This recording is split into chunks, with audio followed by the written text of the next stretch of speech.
guys. I figured out my weight loss problem. I just had to cut 20 pounds of hair off my head. We did it. Let me share this live real quick and we'll get to it.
Cool. Now that that's done.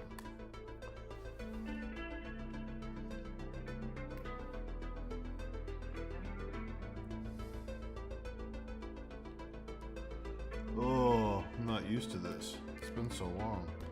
It's been like a year since it was this short.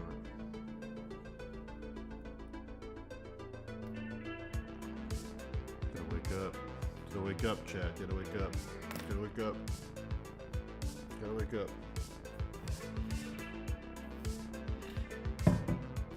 Alright. You ever have a dream where you know you're dreaming and you're trapped in it? I had a really weird one. Really weird one.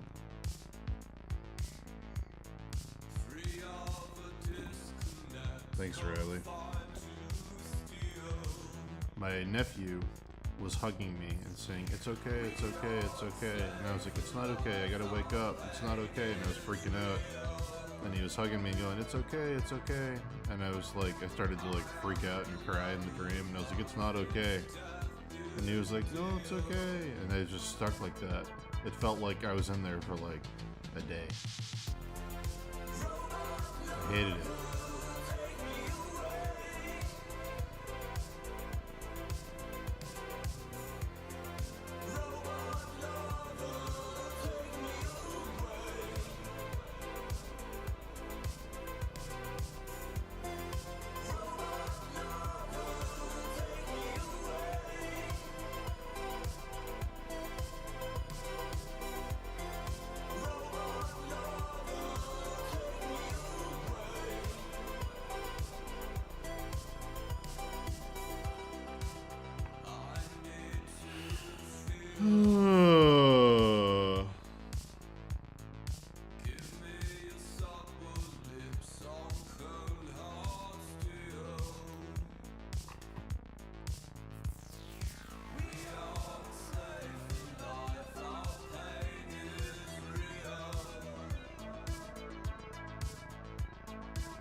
My hair is all cowlicks.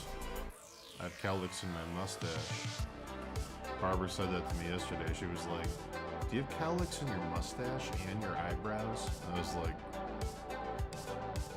everywhere. It's unstoppable.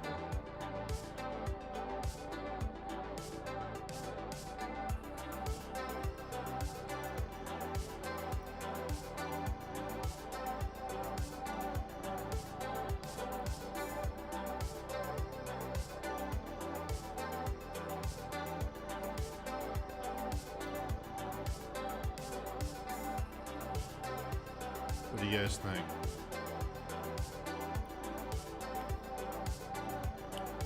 It's one of those social cue things. If a female at work is complimenting you constantly, she might just be asking for a good tip. That is true. What if she gives you her number? I feel like that's like pretty direct, yeah? If she's like, here's my business card, and on the back is my personal number. Like, I don't know. Always feels weird to act on stuff like that, because you don't know if you're crossing a weird line. Like, I'm not gonna need haircuts that often, I can just come back to your barbershop. I don't need your personal number, you know?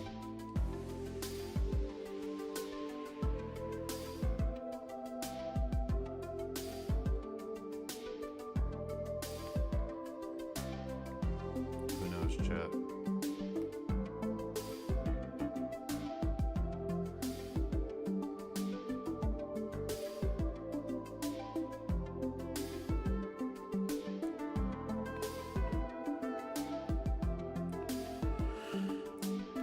I'm the version of Dan you get in a 90s movie when they adapt a TV show to the big screen and they make the sleek, trimmed down look for all the characters.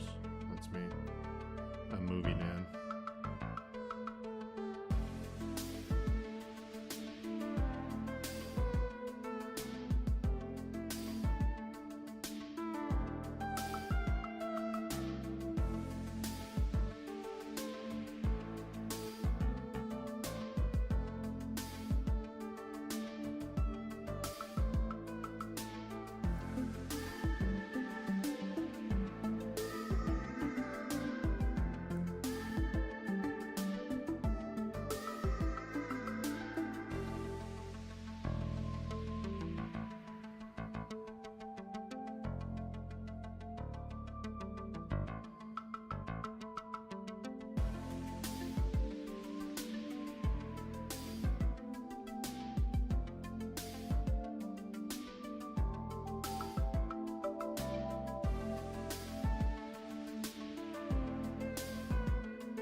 Yeah, probably right, book music. We'll see.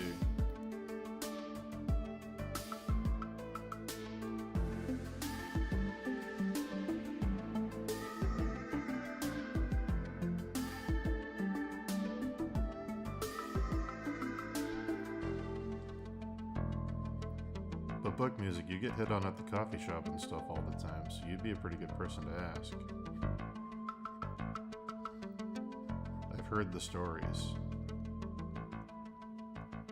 Book music has what we call silent riz, where book music can mind their own business, sitting in a corner, working, not even looking at people, and they'll still walk up and be like, "Hi?"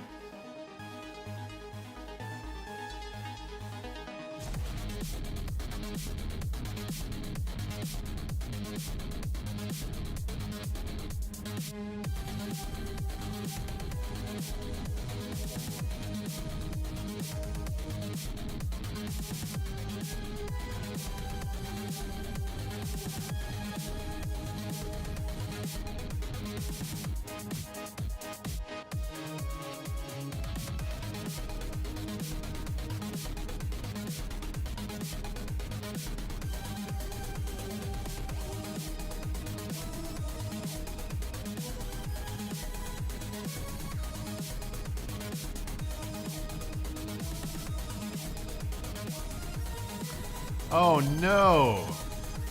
You met a sketcher? Ugh. Ugh.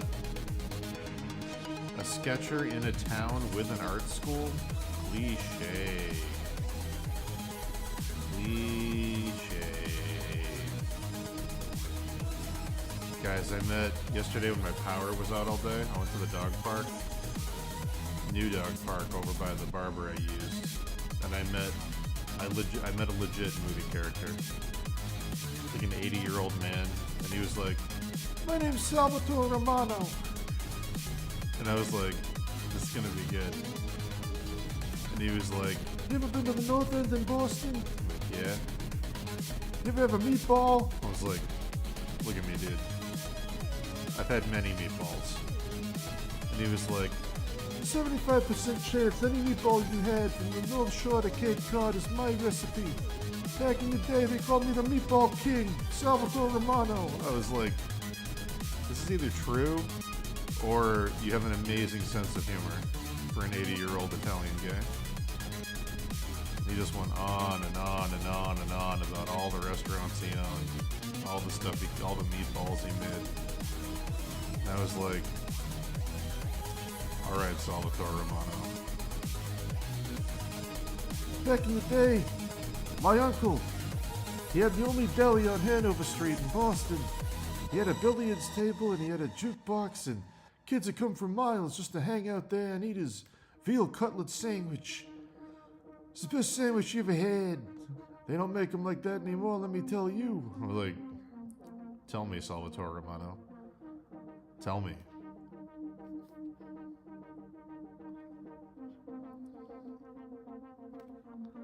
I couldn't remember if the guy from Mad Men was also called Salvatore Romano.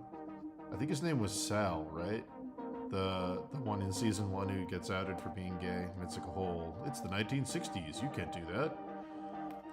Just draw handsome men with cigarettes in their mouths and don't think about anything while you do it. Like, I think his name was Sal Romano, or it was at least Sal, I think.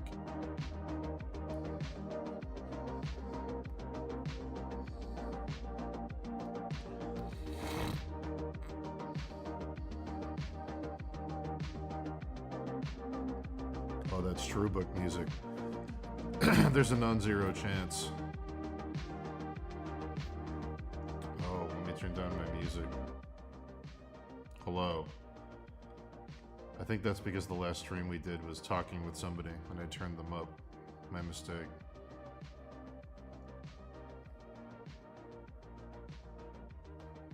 I'm actually gonna Google that.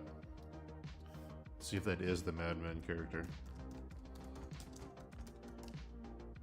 It is Salvatore Romano. That's either a really good coincidence or that guy was fucking with me.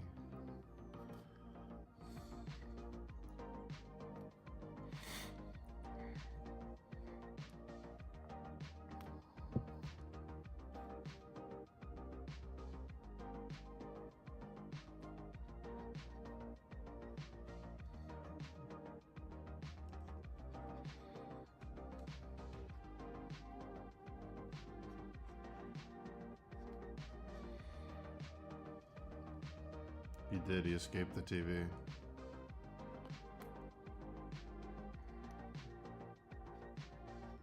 It's a Who Framed Roger Rabbit situation. He has to go back to TV Town.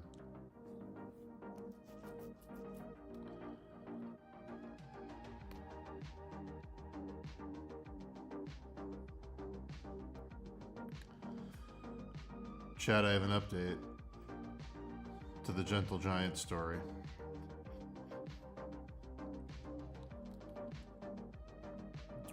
Went to 2 dog parks yesterday during the power outage. When I went to my usual dog park, the lady who called me a gentle giant was there and she was crying. I sat down with her and I said, "What's going on?" And she said, "I just found out my dog Jojo is passing away and I have to put him down. And I'm 80 years old and I don't know if I can lift him, and what happens if I gotta move his body, and oh my god." And I gave her a hug and I was like, "Hey, listen, lady." I was like, if you need any help with any of that, or anything at all, with your dog passing, you just call me. I'll come help you out. Don't worry about it, you're 80, don't risk it, don't hurt yourself. I was like, you know, it's gonna be okay, it sucks, but, you know, you had a good life, all that stuff, you know. And then she goes, "You're such a nice boy. You're just like my nephew.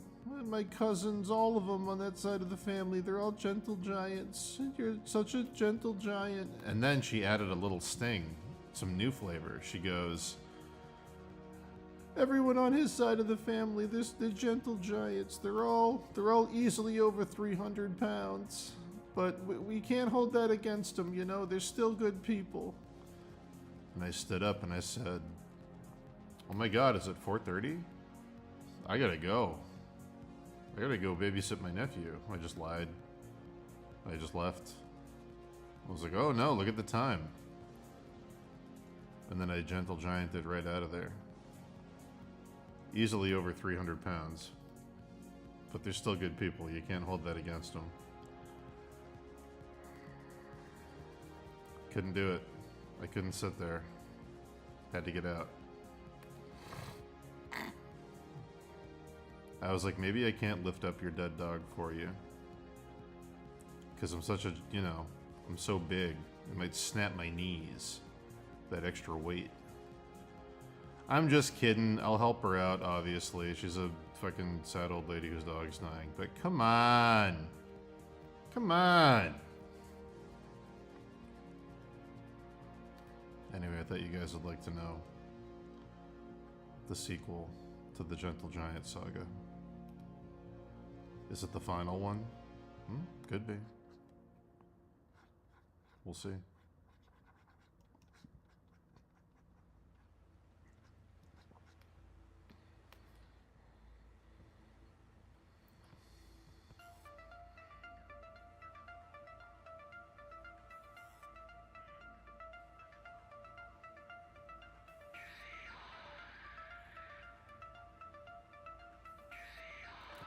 Surname Crossfire. Oh my goodness.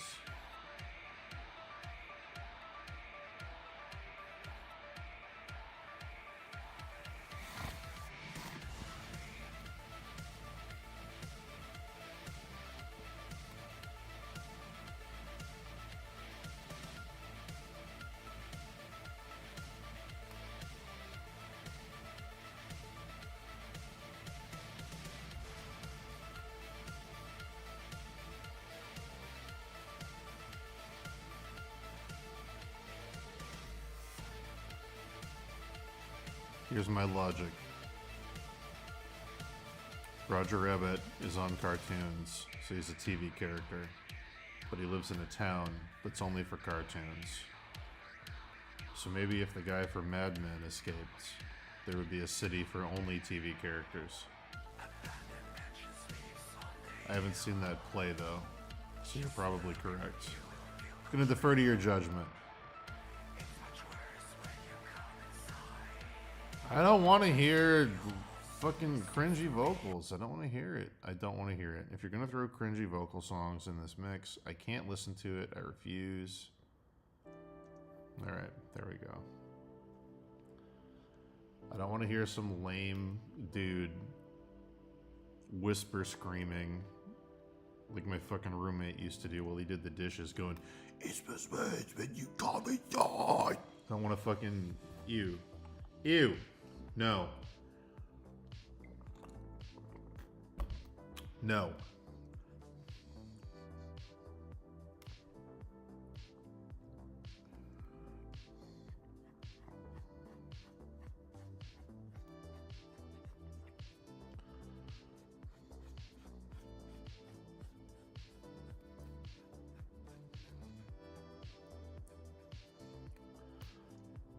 Is there anything lamer than whisper screams, guys? When someone's got their headphones in and they're like, it's blah, blah. Like, ew, dude.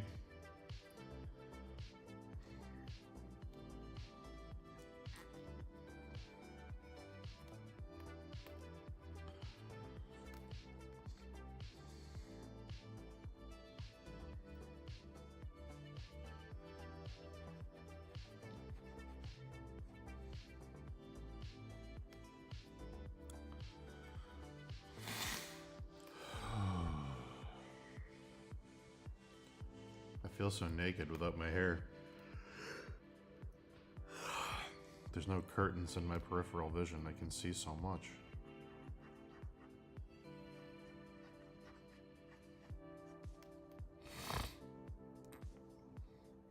I am calling you out. If you're a whisper screamer, I'm calling you out. This transcends all loyalties, okay? If you want to whisper, whisper. If you want to scream, scream. No half measures, Walt. That's a Breaking Bad reference.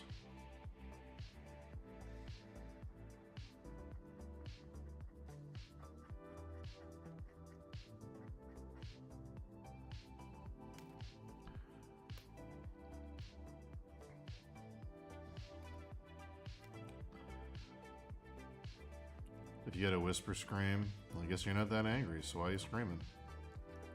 If you felt the emotion, you'd be screaming.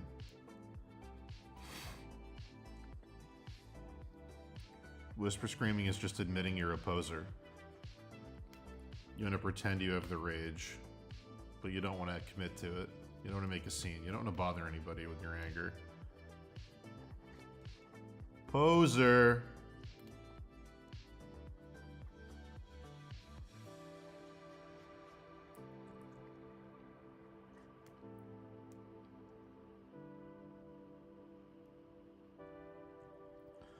Listen, singing in the wrong key I can forgive, okay? Not everybody's got perfect pitch. But whisper screaming is a choice, okay? Whisper screaming is a choice made from insecurity, where you want to feel cool and angry, but not so cool and angry that anybody notices you. Come on. Just embrace who you are. If you're a screamer, be a screamer. If you're a whisperer, whisper away. Don't give me this half-baked, in between. Don't give me that bullshit. You're better than that. I'm saying this because I love you out there, screamers and whisperers.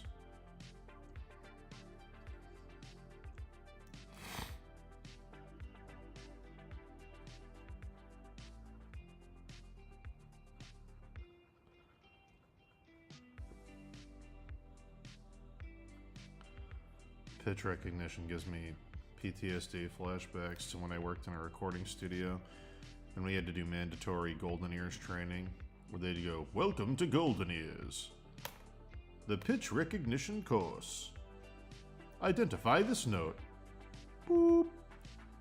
B flat." I'm like, oh no. There's just hours of that. Identify this chord. Bring. C major.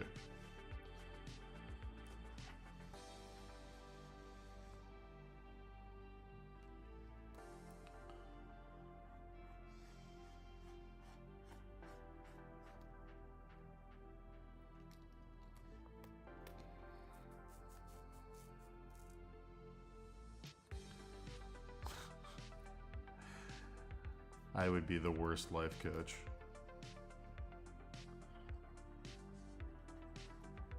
Here's what you need to do to self-actualize like me. Waste all your money on antiques and thrift stores. Get morbidly obese. Let your fear of acceptance keep you alone and emotionally crippled. Draw monsters all day to ignore the monsters inside yourself. Do not socialize. Only then will you find enlightenment.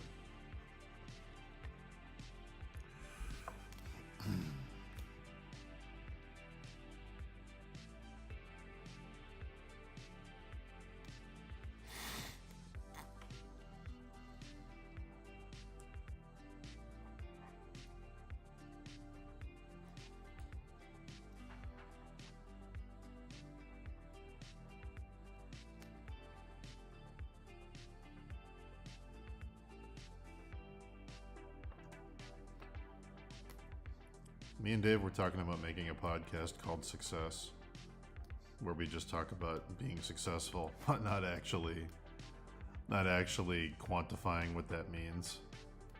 Just dressing nice and talking about success, and just marketing the success without any of the stuff behind it.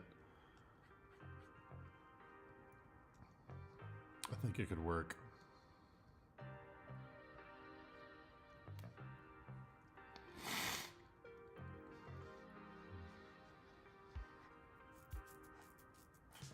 Should do a book series called Success Stories, where it's all like fairy tales or Aesop's fables Then the characters give up halfway through and start investing in a 401k and become entrepreneurs.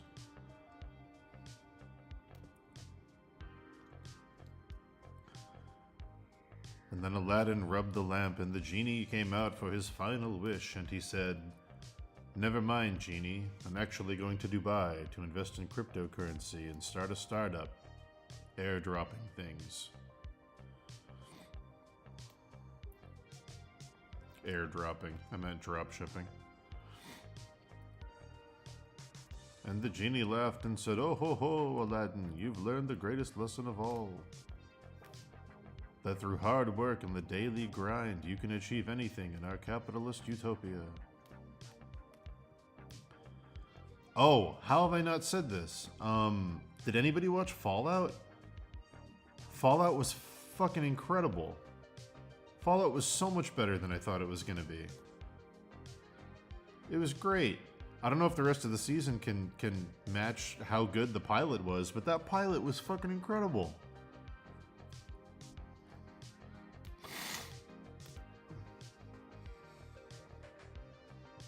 Dropship via airdrop. Good save.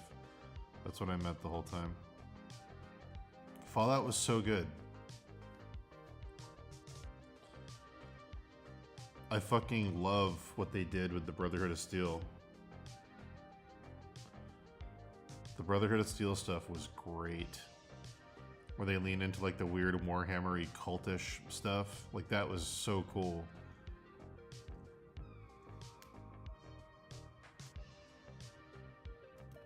I am grateful, but also Dead Man's Pixels. Go watch Fallout. You can come back. I'll be here for 4 hours, dude. Fallout's really good. It's worth finishing. We can talk about it when you come back.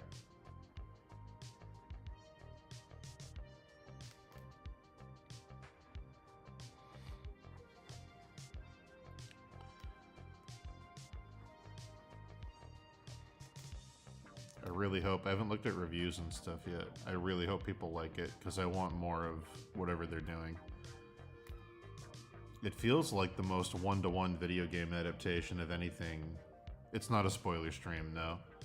I'm only going to talk in generalities, like the power armor looked cool. I'm not going to talk plot stuff.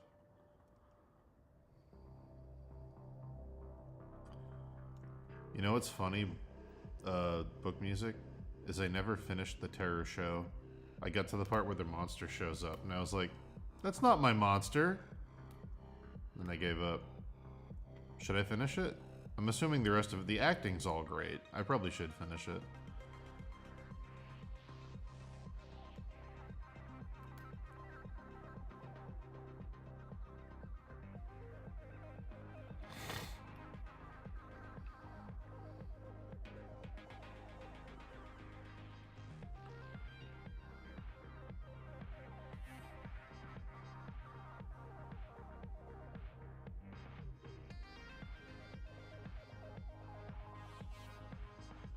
I'm not trolling you. I watched up to where the monster shows up and I stopped. Legit. I read the book, so like I already know the story. That's why I was able to talk to you about it so much, is because I read the novel. But I read the novel way before the show. But yeah, I watched up to when the monster showed up and I was like, nope.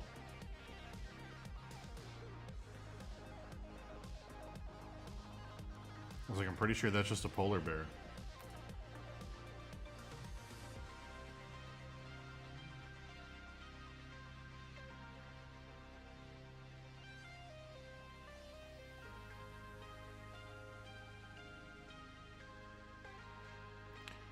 Alright, I'll finish it.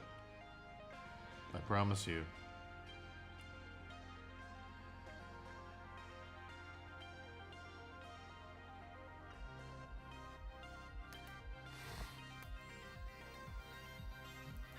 I'll finish it just for you, book music.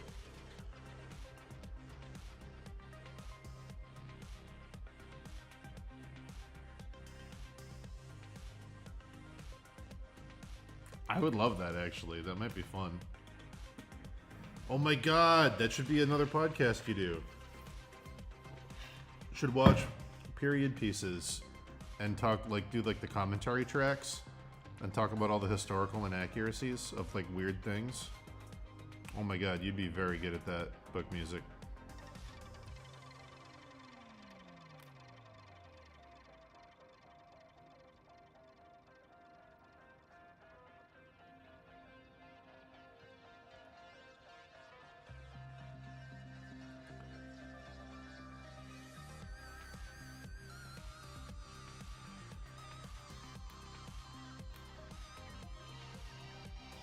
Is there any way you could incorporate sewing into it? So you could call it nitpicks? Picks like movies and knits like you're knitting something, but also you're nitpicking the movies while you're knitting something? You don't have to, it's just a free idea.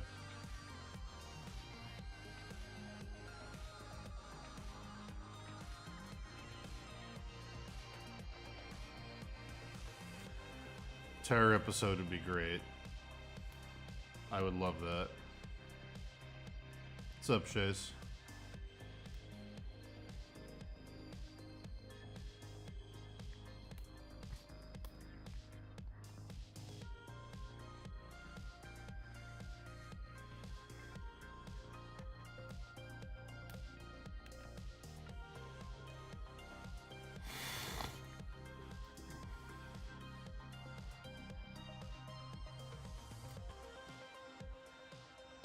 Ken, if you guys ever want to poke around the Nantucket Lightship, the billionaire guy on it, I did a bunch of work for him. Him and his wife are friends of mine.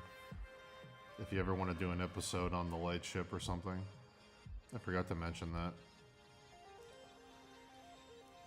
He owns the Witch Museum and the Pirate Museum too. So if you want to do anything with the Witch or the Pirate Museum, I'm sure they'd be down to let you guys come in.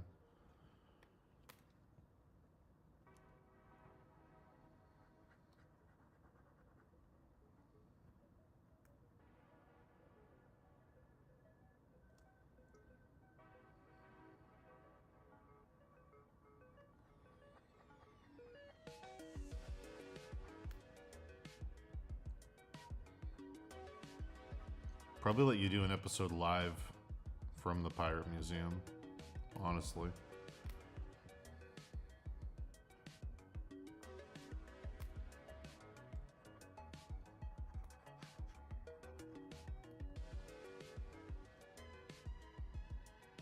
Cool. He's a really nice dude. His name's Bill Golden. He's an ex-senator.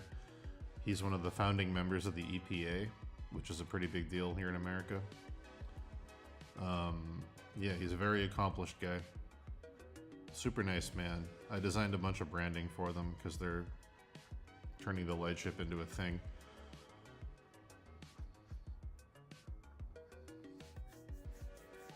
Yeah.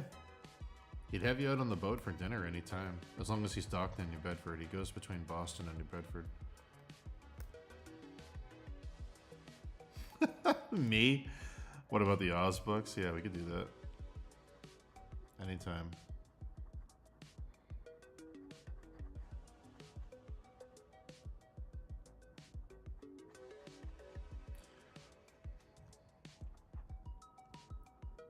When is the, fuck, it's probably already over. When's the Antiquarian Book Festival in New York?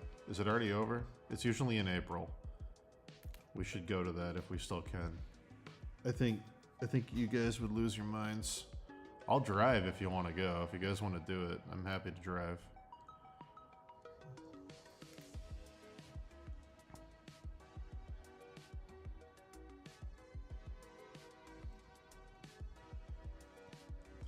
They have some stuff there I wanted to get anyway. They have some Kelmscott Press original misprints.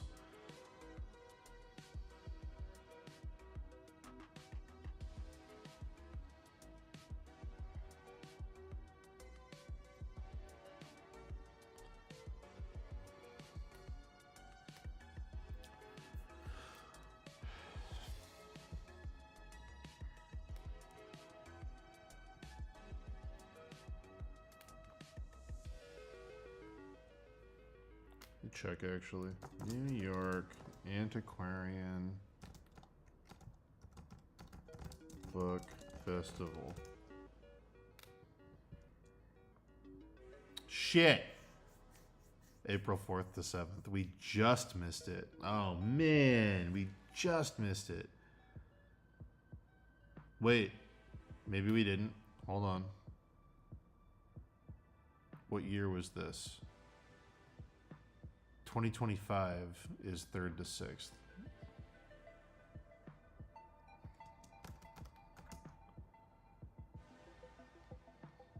Yeah, I think we missed it.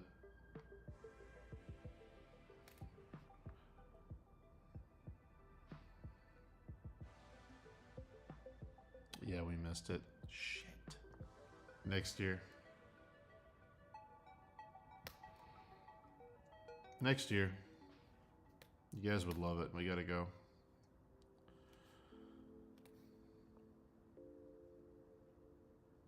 They had so much crazy stuff that I've never seen before there. Giant folding, like 8-foot tall by like 20-foot wide folding maps on like bamboo paper of like census drawings from like feudal China. It was very, very just crazy stuff that I've never ever seen.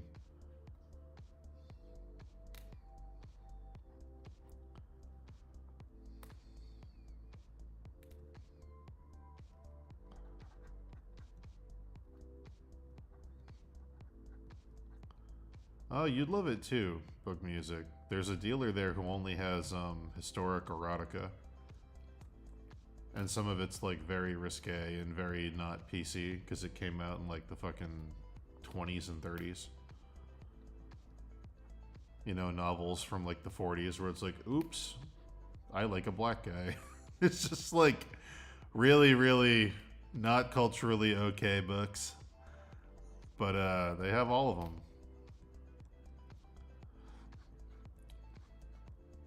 So much erotica.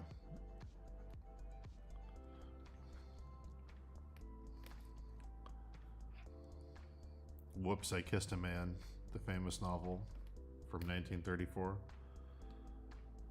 My power out was almost all day, yeah.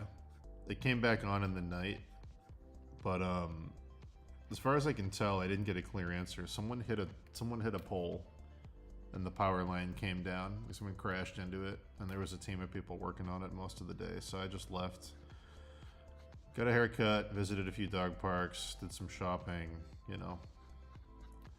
Brought a confetti cake to my pregnant friend who's been craving confetti cake. You know, just things you do to pass the time when you can't render pitted metal on a saw blade of an abductor virgin from Elden Ring.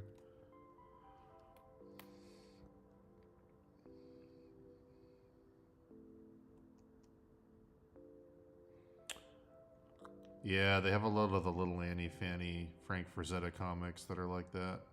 Shays. I did touch grass, it's true.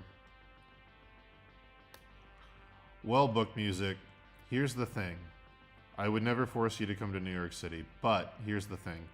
They do the book festival at the Armory, which means you walk through the door and you're in the book festival. It's not like in a mall, like when you go to like Prudential Center and you gotta walk around the mall to get to it. And there's a parking garage under the Armory.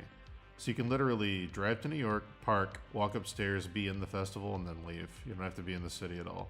But, of course, it's up to you if you want to come. I would never subject you to walking around the city.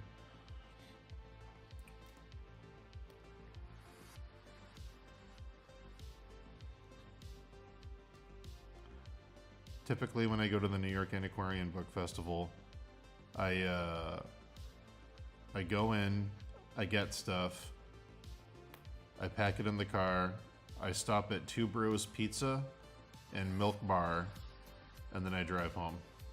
That's it.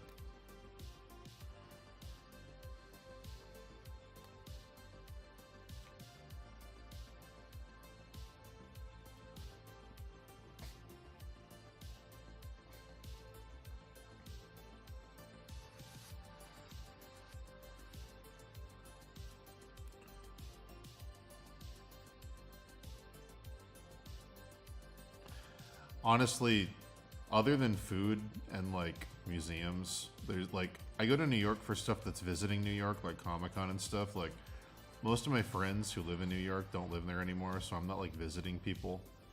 Like, I'll go there for a show or something if there's like a band playing I really want to see. Like, I've gone down there to see LCD Sound System a few times, but if I'm going to the Antiquarian Book Fair, I'm perfectly happy driving into the city and immediately turning around and coming home.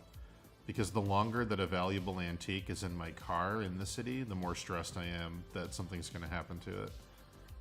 So, I'm perfectly okay with getting in and getting out. I don't see it as a waste. I do the drive enough that it's not like a chore. It's like, you know, it's like 3.5 hours if you speed a little bit. Milk Bar, I believe, is a David Chang creation. It's a place you go that just serves like coffee and drinks and desserts.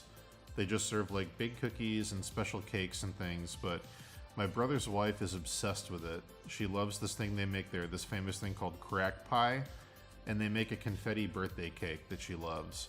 So whenever I go to New York, because they never, ever since they had kids, they don't really travel much anymore. So when I go there, I always get them something from Milk Bar and I bring it home, because it's like their favorite spot. He also created Momofuku, if you've ever had like their chili crisp and stuff, it's the same guy. But yeah, they do serve milk at Milk Bar, but that's not why it's called Milk Bar. I think it's called Milk Bar because everything they serve goes well with milk.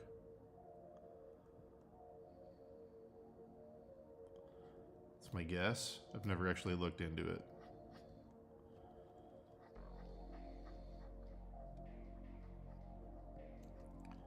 Could be wrong.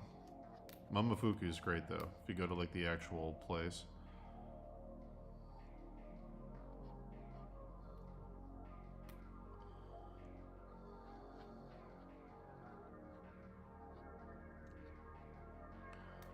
The only other thing in New York that I regularly do is, well, two things. There's Comic-Con, and then there's the Society of Illustrators.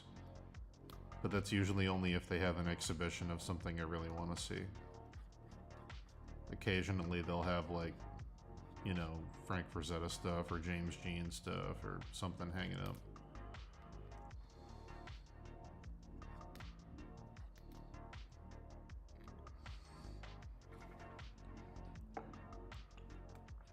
There are cat bars. That is true. Hey, Brendan. Yeah, the hair is gonzo. It's out of here.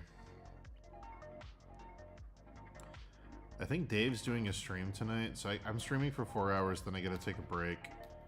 And maybe I'll stream when I come back, or maybe I'll just wait and I'll go on Dave's stream. Or maybe both. But, yeah.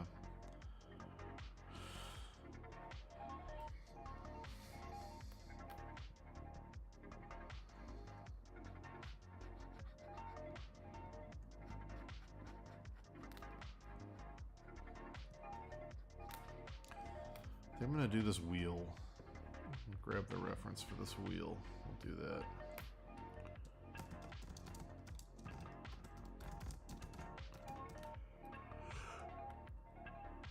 Oh, man.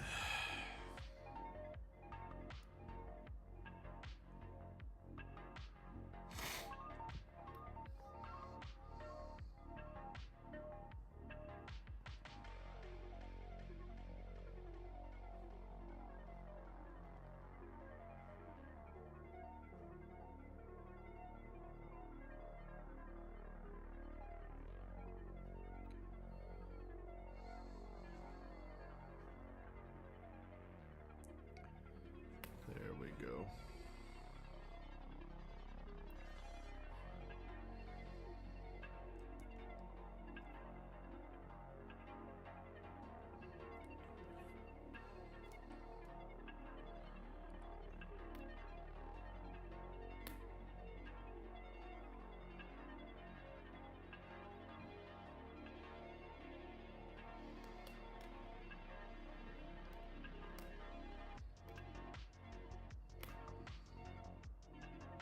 Yes, shut up. New hair.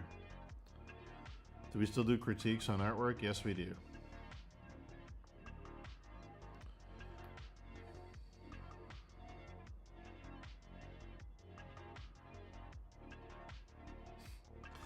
Shays, I respect your opinion, but having hair that long while swimming in a chlorinated pool every day was impossible. It was drying it out, it was making it brittle, and the dead ends, like I was ripping out like clumps. The chlorine was just frying my hair. It had to go. It absolutely had to go. There's just too much chlorine to keep it healthy.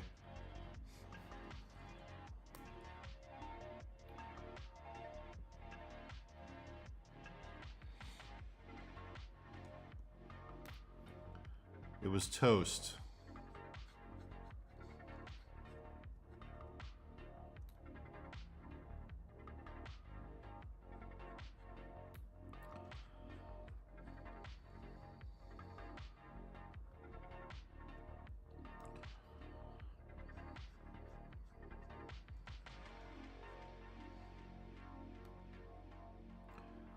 Oh my god, I hit that pool and I felt it on a visceral level. You have no idea. I felt it in my spine. I felt it in my tippy toes. I was like, oh, so much more exposed, sensitive skin on my scalp. Ooh.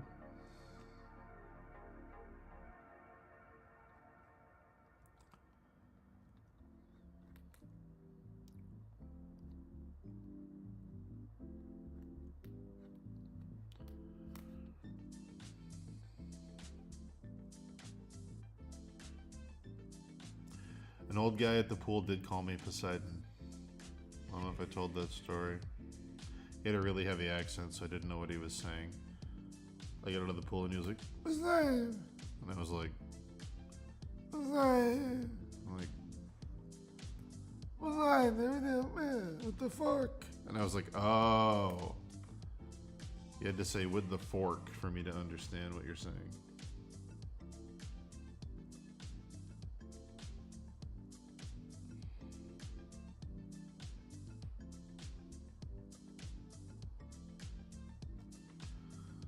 Thank you, shut up. Appreciate you.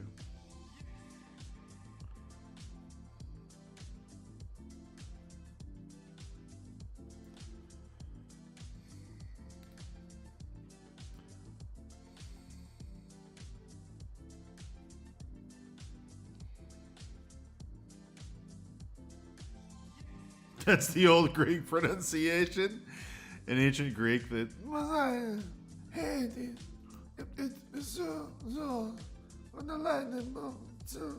yeah, I can see that. You're probably right, actually. Let's go with that.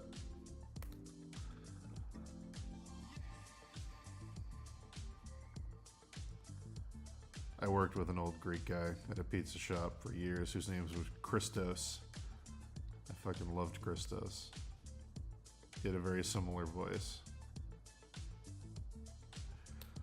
I think that one of the funniest things I ever saw, Christos would like stretch the pizza and throw it up in the air and do all the fancy stuff. And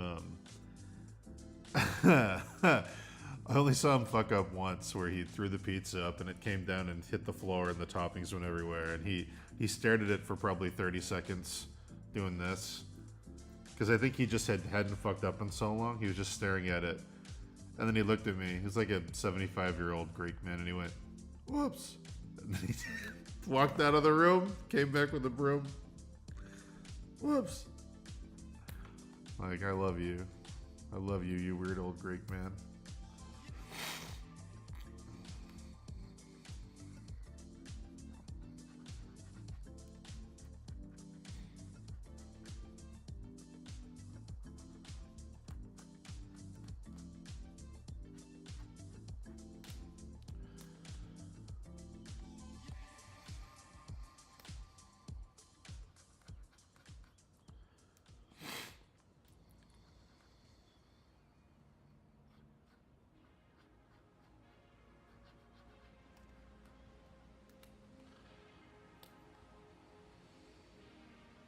Spend them all, that's true.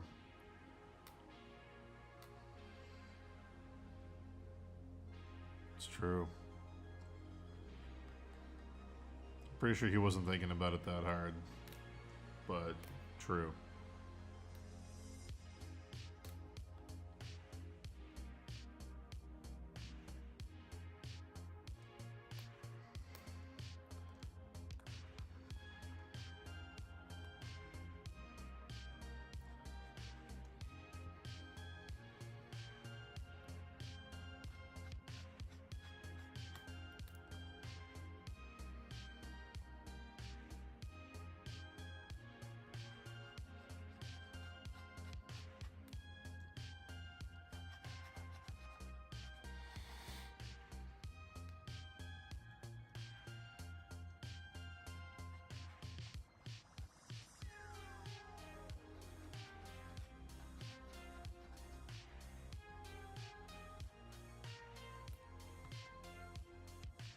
Thanks, Mike.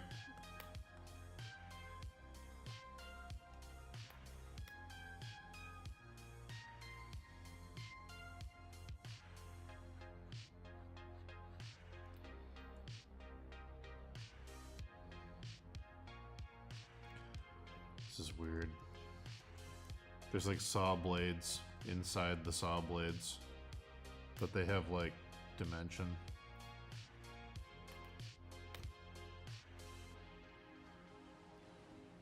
Alright, so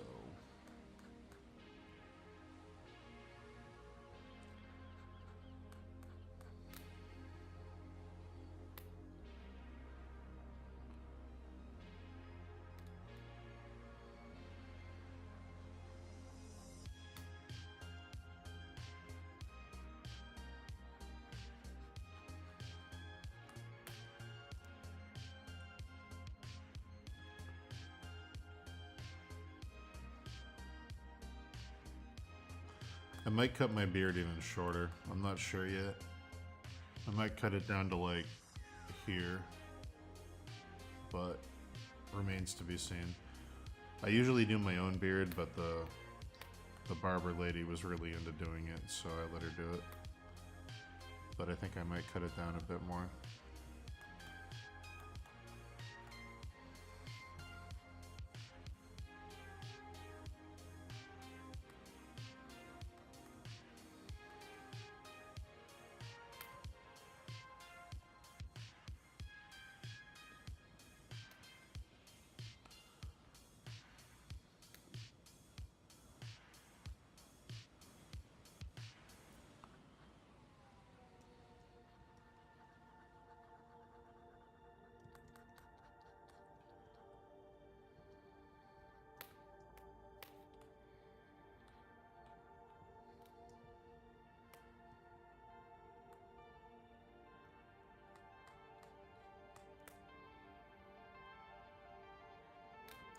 I haven't been clean shaven since I was 16. My beard came in when I was 12, and then I got in a car accident when I was 16, and for the court date, my lawyer was like, you should clean up so the judge doesn't think you're a drug user. And I was like, alright. So I shaved my beard, and when Dave saw me without a beard for the first time, he fell over laughing, and he said, you look like Launchpad from DuckTales, and I went, never shaving my beard again. I never did.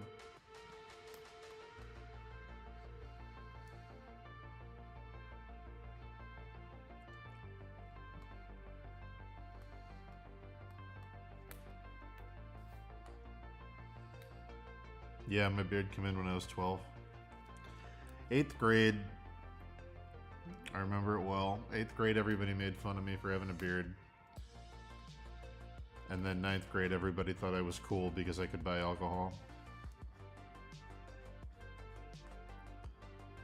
Small town math.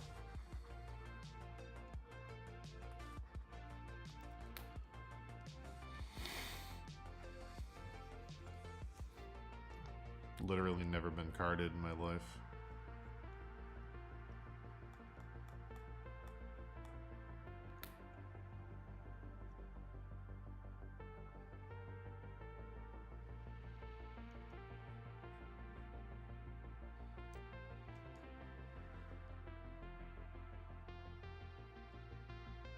I wish I still had my ID from 8th grade. Fuck, I wish I had it. It was like a 3/4 shot like this. And I had this weird, like, my hair wasn't long yet. I had this weird, like, very formal, like, Janet Reno kind of comb over thing going on. It was not a good look. So I was like this. You could still, like, see my chin, my neck, shoulders, because I was still a big guy. And I had these giant glasses that also made me look like Janet Reno. So I was like this. But I still had the dead eyes. So my eyes were like that. You could see my lips better because my mustache hadn't really come in. So it's kind of like this. But then it just had like... It just said like fucking like not a full beard yet, but just like, oh, it was rough, guys. Guys, it was a rough time. It was a rough time in that photo. It was bad. It was bad news. Wish I had it.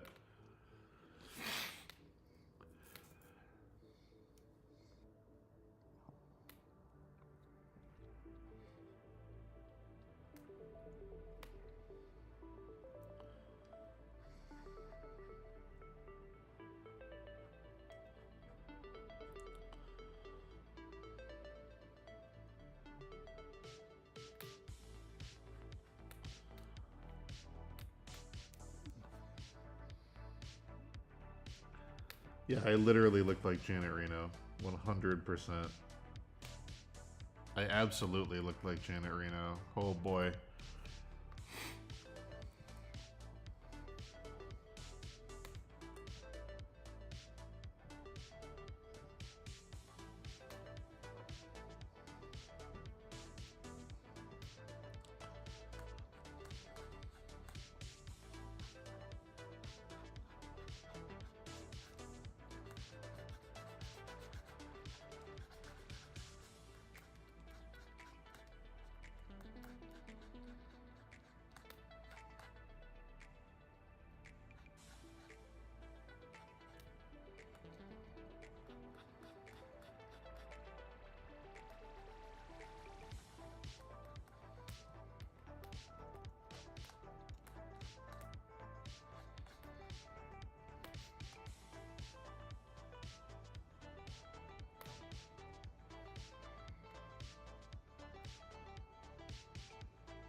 Book music. I don't know if you're still in here, but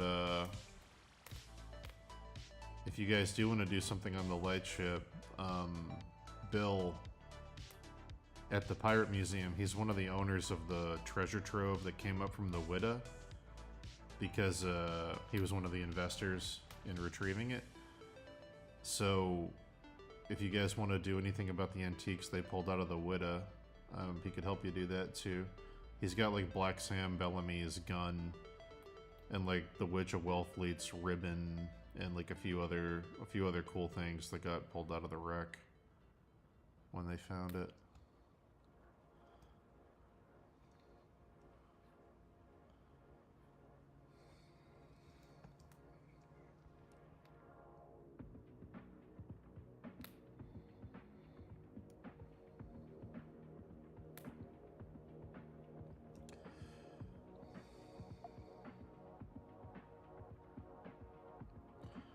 Talking about pirates, chat. Talking about actual real life pirates. My friend who owns a pirate museum in Salem and Cape Cod is an investor in the dive that found all the treasure from one of the pirate ships.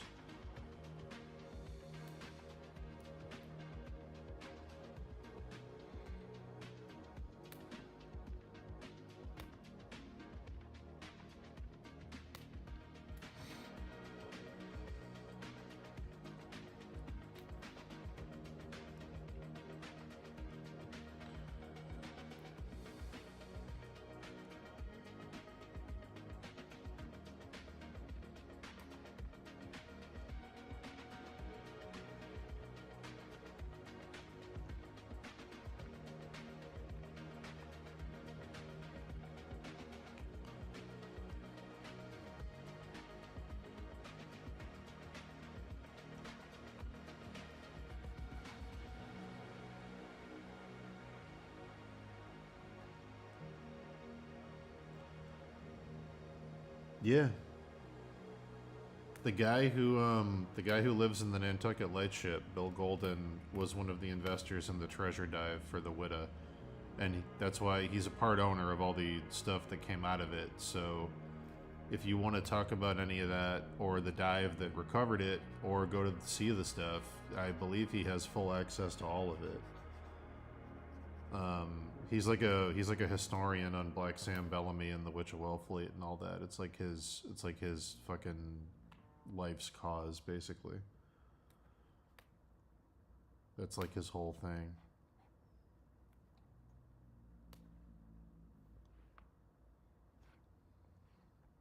He's like obsessed with it.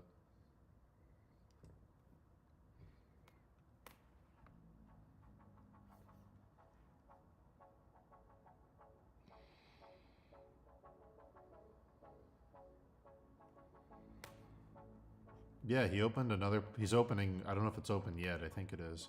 Up in Salem, he's opening another pirate museum. And he installed giant canvas prints of all of, oh, guys, who's the fucking... Who's the illustrator? The older illustrator guy, traditional oil painter with a mustache, Greg Manchess. He installed giant canvas prints of all the Greg Manchess Witta paintings in there. He's got a bunch of the cannons from the ship and a bunch of other shit on display. Some of the gold that came out of it, the bell that came off the wreck, it's all there. I don't know if it's open yet, but if it isn't, he'll let you in. He brought me in there to look at potentially doing some murals.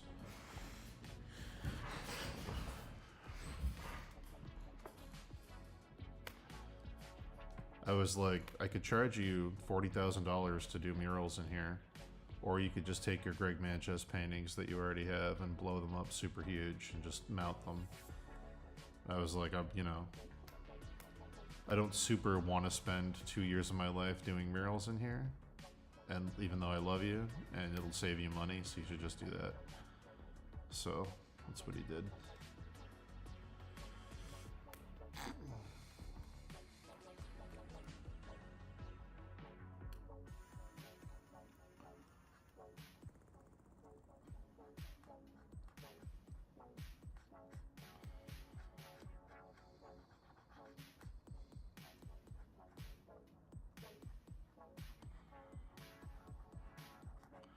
I wonder if I have the thing I did for them.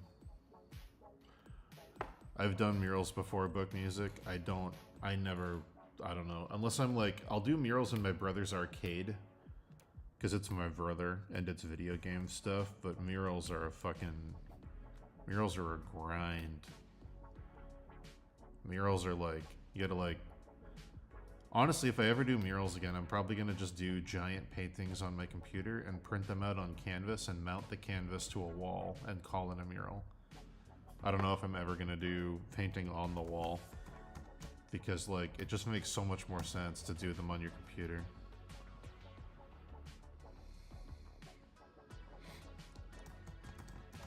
You don't throw your back out. If something ever happens or there's a leak, you can replace them real easily.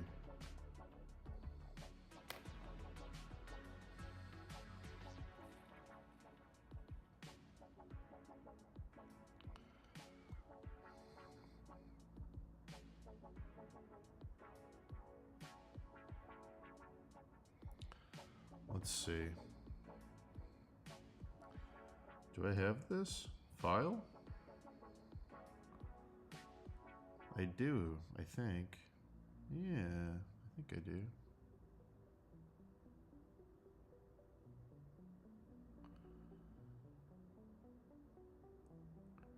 Oh man, this painting was so fucking yeah. They wanted something they could put on quilts to sell.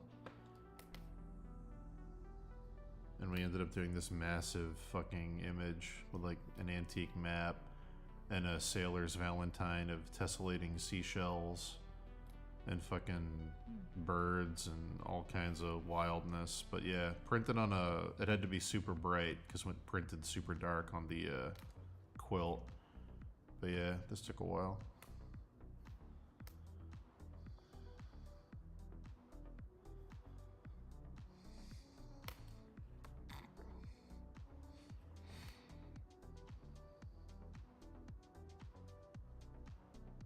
Nice, Chase. Do murals pay well? Yes. Yeah, they do.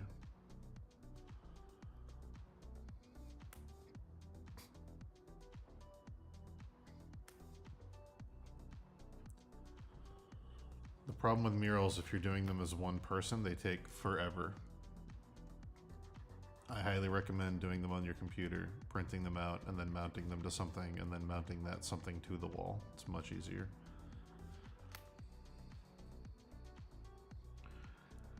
I fell down some stairs artifacts, and when I got up, my head was smaller. I don't know. Yeah, it's printed on quilts. I think you can get it on shirts and quilts from them at their events. I'm not sure. I haven't been to one recently. I think they put it on some bags and stuff too. We're doing something for the Pirate Museum, I think next summer. I think they're waiting. We were gonna do something for the Pirate Museum as an image.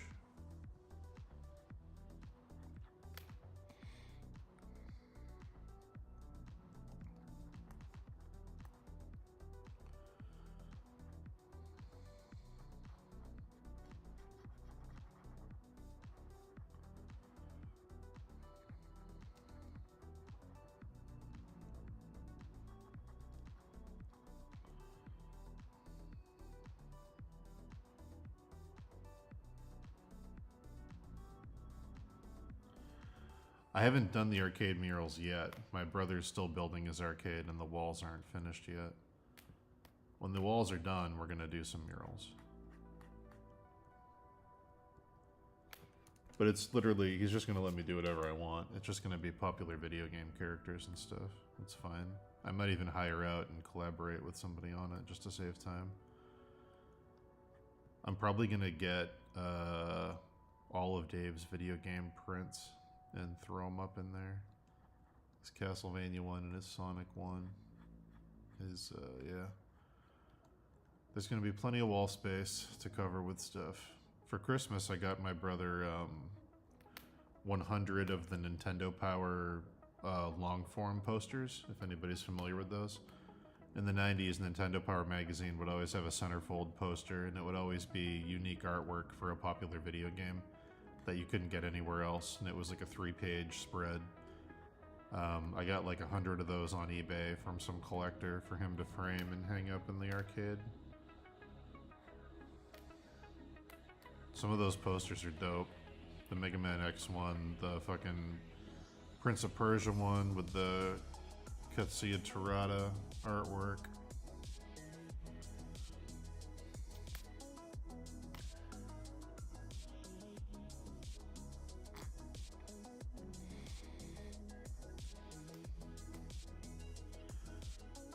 I gotta do a mural that works in daytime and nighttime though, because there's gonna be black lights in there at night, so certain parts of it are gonna glow. Like if we do Pac-Man, the ghosts are gonna have glow-in-the-dark paint, so they look normal during the day, and at night they light up. Things like that. So that'll be an interesting project whenever it happens.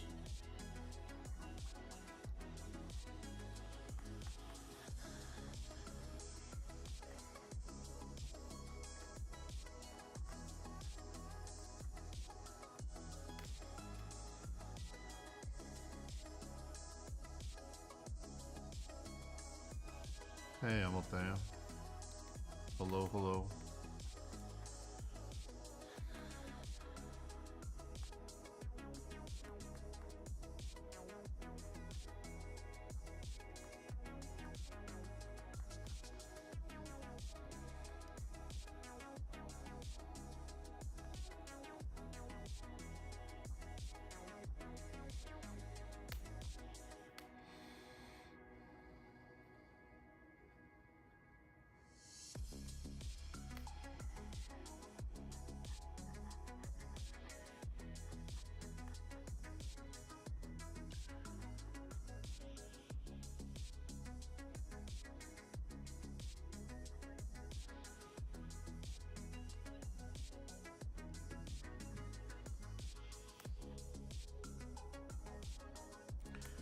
We're going for 3.5 more hours, chat. No. 2.5 more hours. Sorry. Then I gotta take a break to go to a party. And then when I'm back, we'll stream again, or I'll wait for Dave's stream tonight and hop on his stream. I'm not sure yet. Depends what time I get back.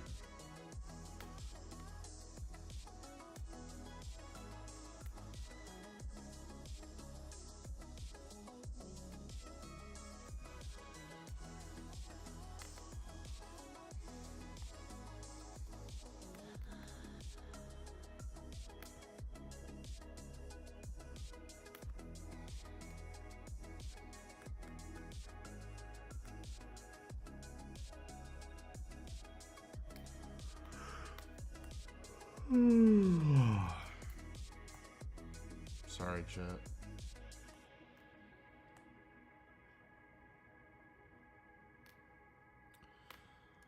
Oh man, I'm sleepy.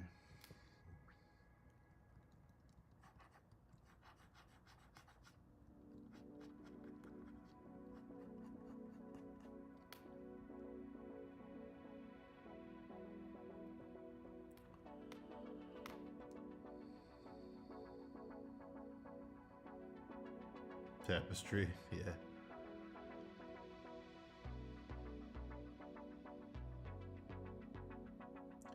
Hey, Steve QB, congratulations. First tabletop commission, that's rad, man. Good for you.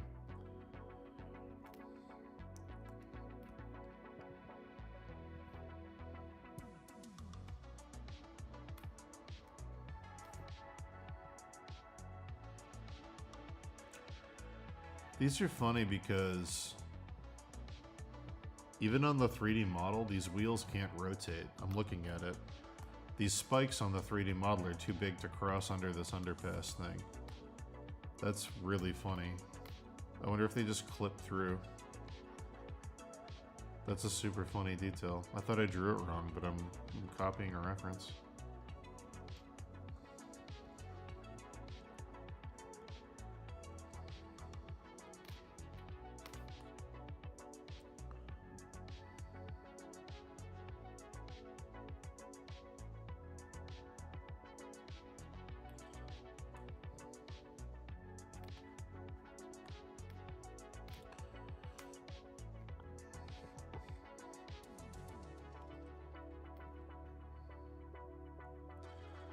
Yes, a big medieval tapestry.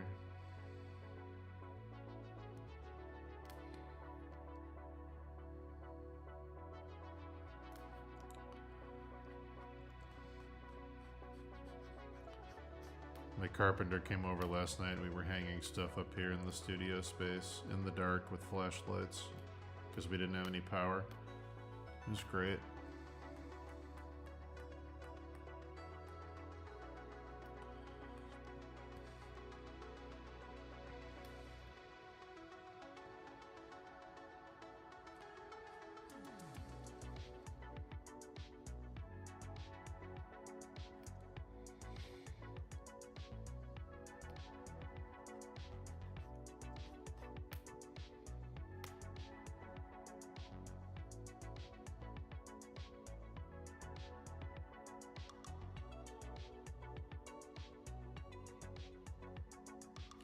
Maybe it is stationary, actually. You're right.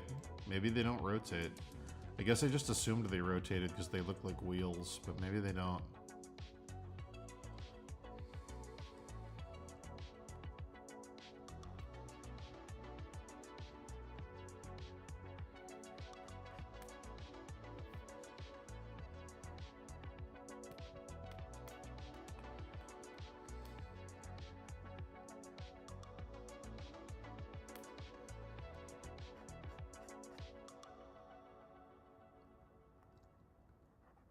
I think you can get one of these as a weapon.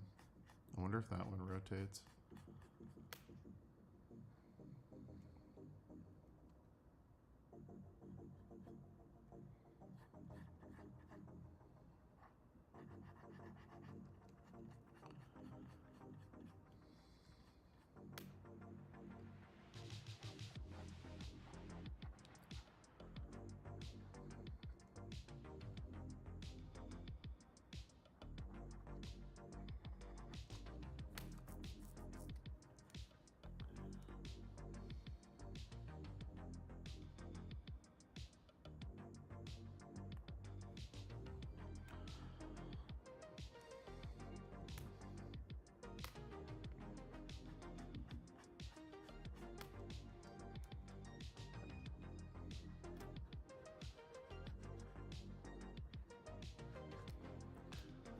Okay.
Always been a bot.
Alright, I guess I should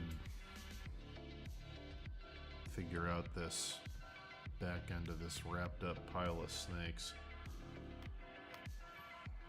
Alright. So this one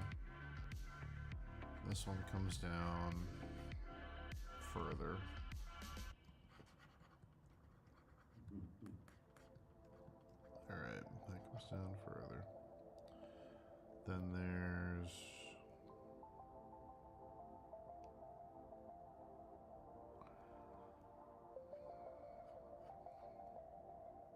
almost a mirror image, but not quite.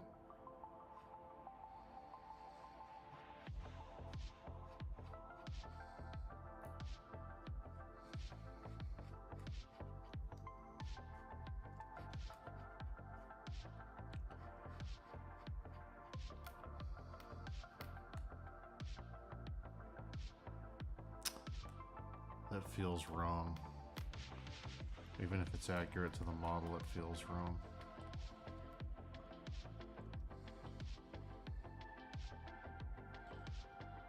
I'm gonna try and go symmetrical because I feel like that's the only thing that's gonna work.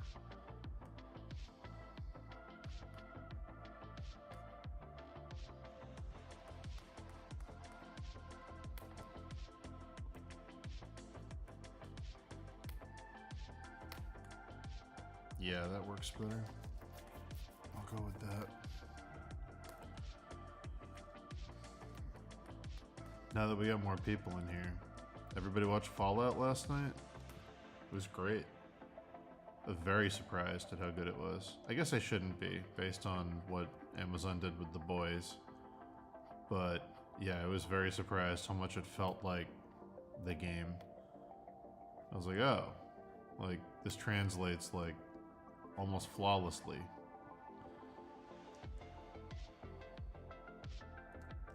Hey, Yardy.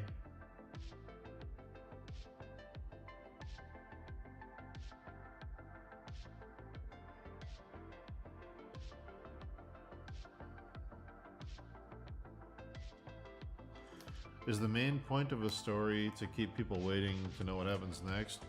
It depends on the type of story. If you're writing a thriller or a mystery, then yeah, keeping people on the edge of their seat and wanting to know what happens next is a good angle. If you're writing a romance, you want to watch a relationship develop.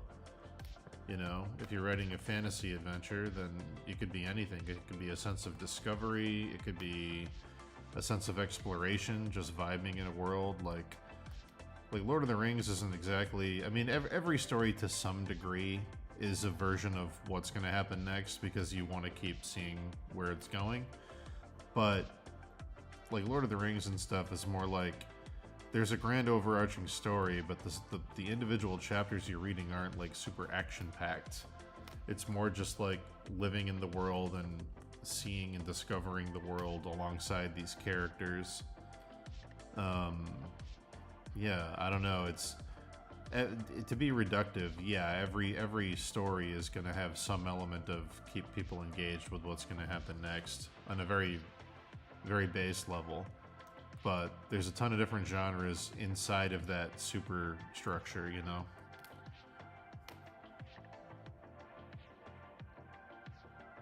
Some books are just about who's going to fuck who and how are they going to fuck them. And it's like, that's a version of what's going to happen next, but it's not like a, you know, like a Jason Bourne thing. Plot twists. Not every version of what's going to happen next has to be plot twists and mystery boxes, I guess is what I'm saying.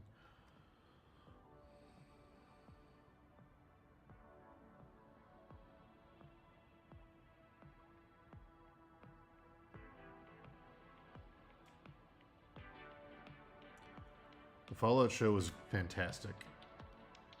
I don't know if the rest of the season can be as good as the pilot was, but that pilot was fantastic. Which Fallout? I think New Vegas is probably my favorite, personally. I never played the old ones, the old PC games that were like isometric. I never played those. I'm sure those are great because they inspired the whole franchise. But yeah, New Vegas is probably my favorite.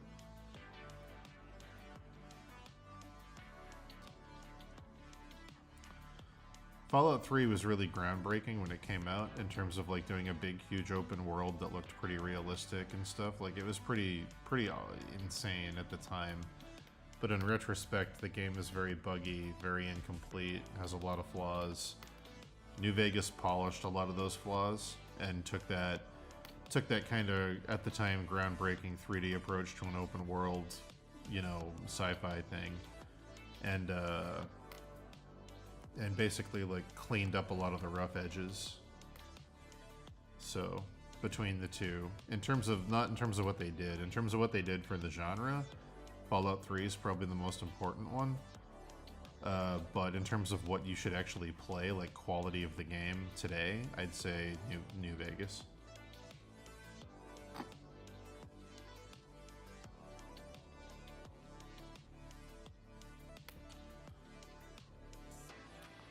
The slow-mo food fight?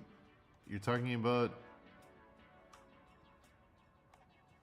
I don't know what you're talking about. There was a fight where there happened to be food. Like, people were eating cake and stuff while they were shooting guns, but there wasn't like a... Yeah. You're talking about... Okay, here's what I don't get, Shays. You're breaking my brain. Slow-mo with music is Fallout. You go into VATS, you use your VATS targeting, you shoot somebody, your rocket goes super slow towards them, and in the background is, I don't want to set the world on fire. Like, slow motion with old-timey music is the most Fallout thing possible.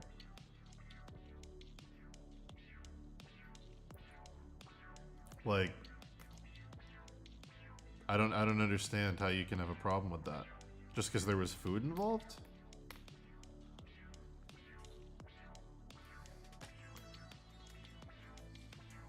But the whole joke with the, well, I don't want to spoil it, but there's a reason why the food was used. Like, there's a thematic reason why the food was used, but I don't want to spoil it for people that haven't watched it. Yeah, but Shays.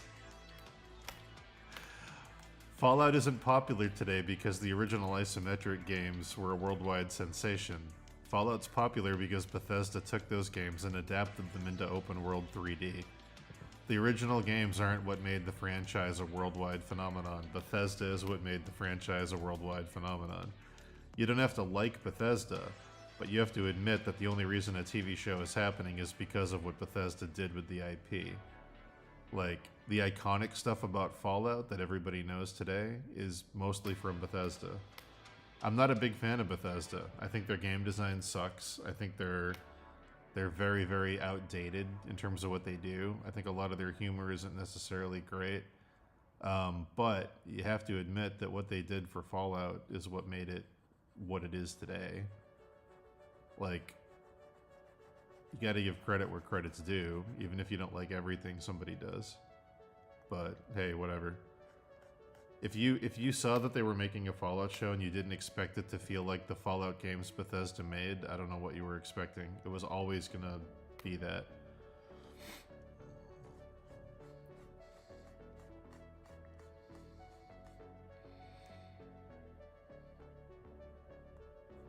No, Diablo 2 very clearly made the franchise of Diablo. Not Diablo 1, Diablo 2. Diablo 1 did okay. Diablo 2 was the worldwide phenomenon.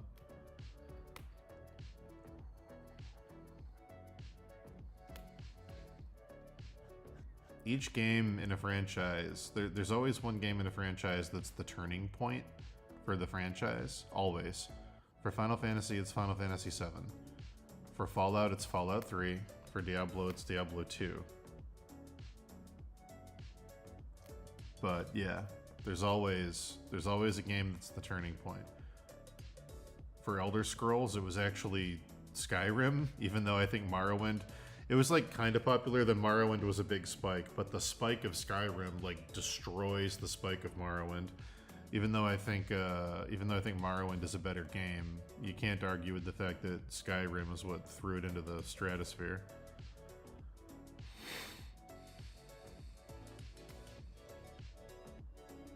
Yeah, Monster Hunter World was the moment for Monster Hunter as well. Monster Hunter was never popular worldwide until it suddenly was.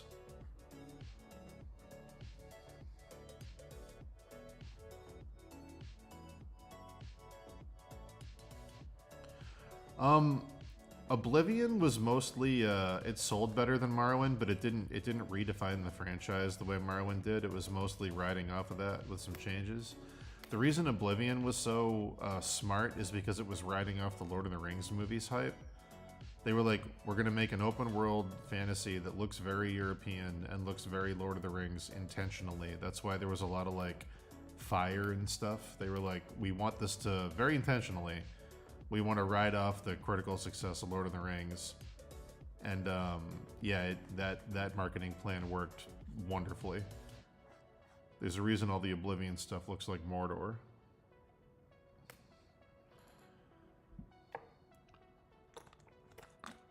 Have you seen Silo? No. Well, you can say what Fallout should have been, but I'm talking about what Fallout is. And in terms of what Fallout is, the TV show Amazon made, based on the pilot, is an almost flawless adaptation. Based on the totality of Fallout 1, 2, 3, 4 in New Vegas, it's a pretty flawless adaptation of what the IP is in the year 2024.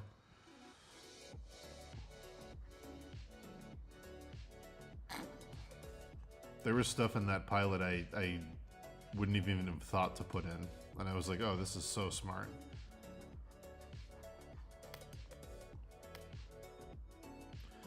But yeah, it's gonna be a dark comedy. Even the first two that were isometric were comedic.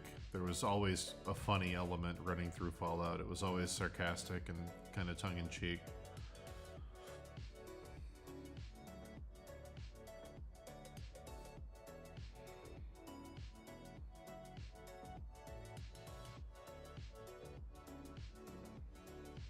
Yeah, Morrowind was the most unique one, I think, personally, but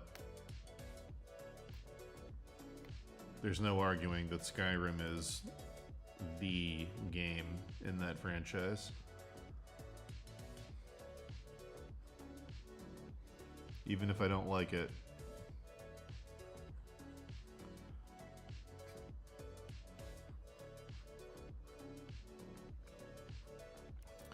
Bethesda's really good at this thing that I personally hate. Yeah, the Grognak the Barbarian thing was great. What I like that, I mean, I don't like it. I think it makes the games worse, but what I don't know, what I respect about Bethesda is that they're very intentionally trying to make games have the biggest possible audience, but that by necessity requires dumbing things down a bit. They have to simplify stuff so more people are comfortable playing them. So like, I mean, if they were doing it on accident, I wouldn't respect it. But at least they know what they're doing, and they're doing it intentionally. So it's like, okay, I don't like that they're taking systems and constantly dumbing them down and removing features and stuff, but they're trying to make games that are accessible to the widest amount of people to get the most amount of people invested in their universes. And like, at least that's a choice, you know? I think it leads to weaker games, but I'm a person that likes to play games in a very, I don't know what you'd call it. I like to really hyper focus on games and get them done in a relatively short amount of time. They're trying to make games that you could play forever. Like, I still know people that play Skyrim. Like, and they just, you know, they hop in, they do like 20 minutes before bed, and they play it like every day. Like, I still know people like that. And you can't say that about most games. So, I mean, they're doing it by choice and it's working, so they're doing something, but I'd much prefer like a Dark Souls or something. Really, really engaging and something I have to actually, I can't like play super casually. I have to like invest attention and focus into it. But that's just me. I have to take my bias out of it and realize that most people that aren't like people that play a lot of games, that's not the experience that would work for them.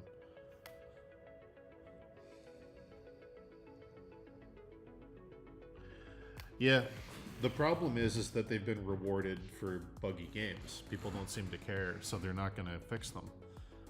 If people buy something regardless of the flaws, people aren't going to fix the flaws. It's like dating a sociopath and then complaining later that he's a sociopath. It's like, what, he's always been that. Like, what do you mean you signed up for this? Like,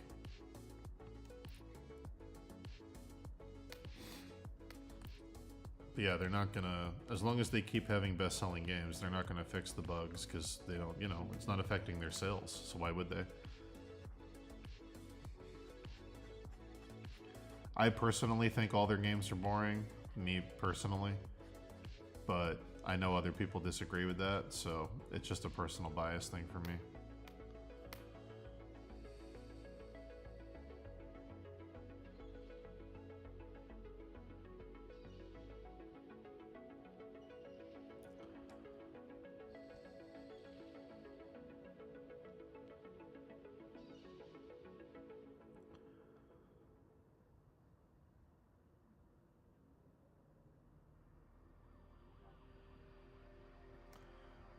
My favorite thing in the pilot episode of the Fallout show last night was what they did with the Brotherhood of Steel. Leaning into the weird religious stuff with it was like great. I love that they made it feel like a monastic order, where there's like a guy with a sensor made out of like destroyed car parts, like with like smoke walking around. It felt like a cult. It felt correct.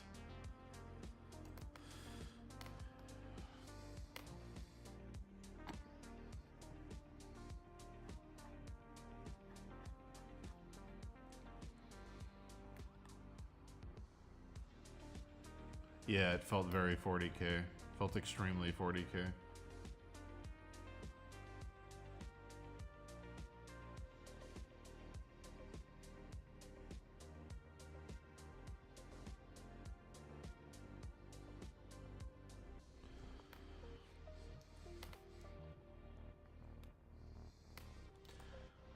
Yeah, but better doesn't mean accessible.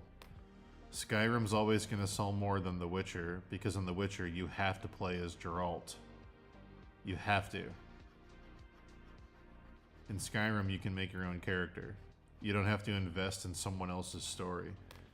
In The Witcher, no matter how good the game is, you're playing as a character who's not you.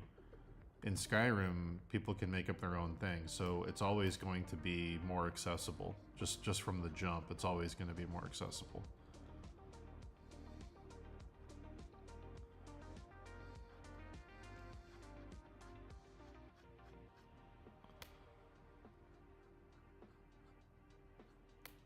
Like, it doesn't matter how good that DMC game was.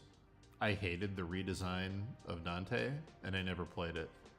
Because I don't want to play as that character. It was cringy as fuck. Gameplay was probably great. Didn't care.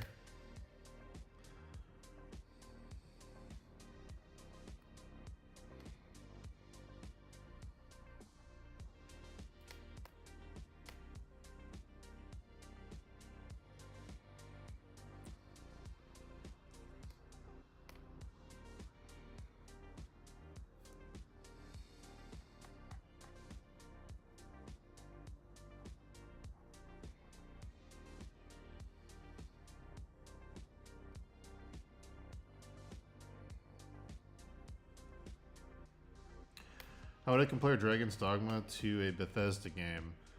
I'm going to be honest with you about the new Dragon's Dogma. I'm going to be very honest with you. I think it's undercooked. I think the gameplay is great. All the stuff that was great in the first game is even better now. The strengths of the first game were the combat, the gameplay, the classes, all the character customization, the items and the loot, the abilities, the pawns, the party stuff, the giant monsters, being able to fight the giant monsters with cool abilities. All that stuff is better. All that stuff has been fine-tuned and improved on. All that stuff's great. All the weaknesses from the first game are also worse, though. The world is even opener and even emptier. There are no dungeons. I thought for sure after the Dark Arisen DLC that the second game would have a lot of dungeons, because that was the best part of the first game. There's no dungeons. There's not really any compelling quests. There's a cool villain this time, and there's some stuff with the villain that's cool, but there's not any great storytelling. They didn't add a lot of new monsters. It's just kind of the monsters from the first game, plus a Dullahan, a giant, and like one other thing. It feels very more the same. In terms of how it compares to a Bethesda game, I think the gameplay is a lot better. I think the Final Fantasy job system mixed with pawns and Street Fighter combos and stuff is just a more engaging battle system than something you'd find in like Skyrim. There's more you can customize, there's more you can do.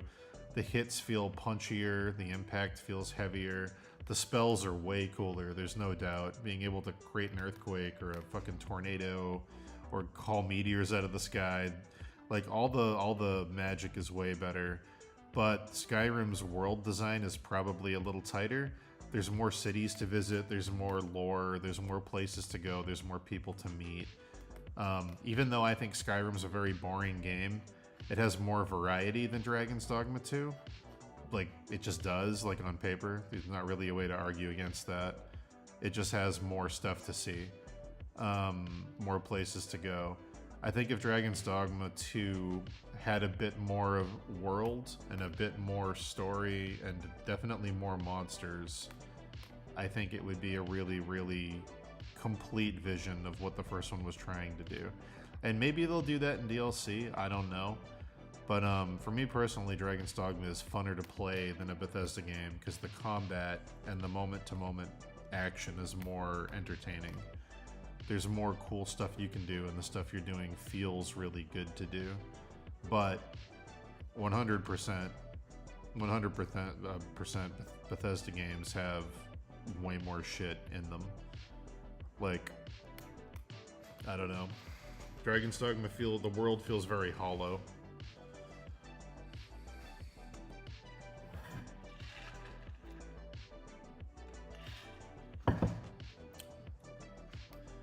Yeah. If you don't like empty worlds and lifeless NPCs, I can't strongly recommend Dragon's Dogma. It feels very lifeless.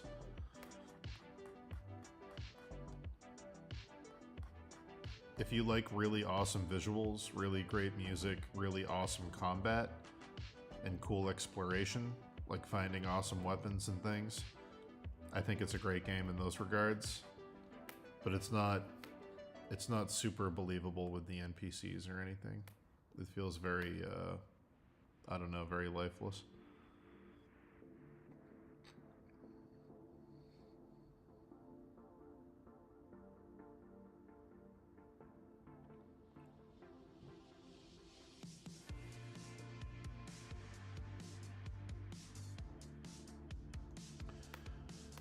Yeah, Baldur's Gate 3 is kind of the elephant in the room for a lot of games.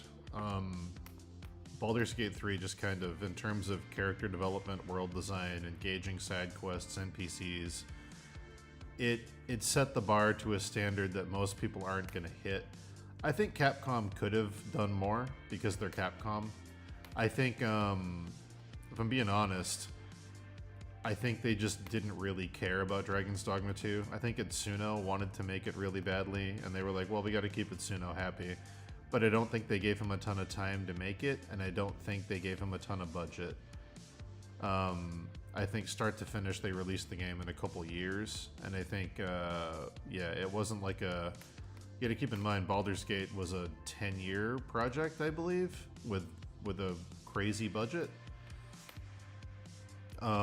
And it was made by people that wanted to make it the whole way through. It wasn't like an overseer company demanding they do stuff. It was like a passion project.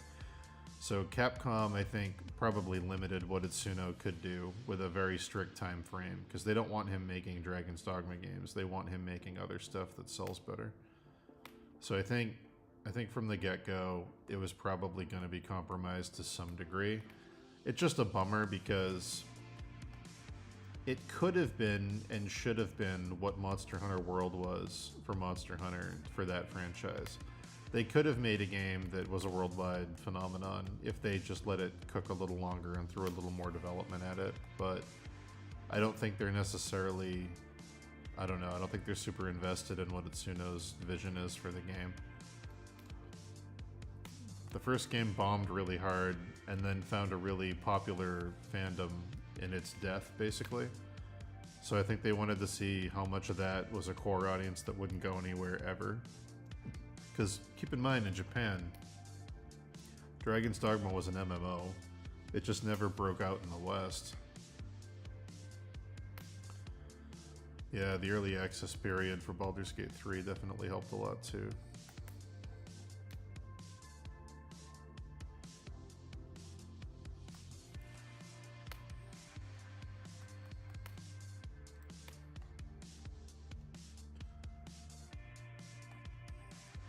for me personally, I treat games like that like museums.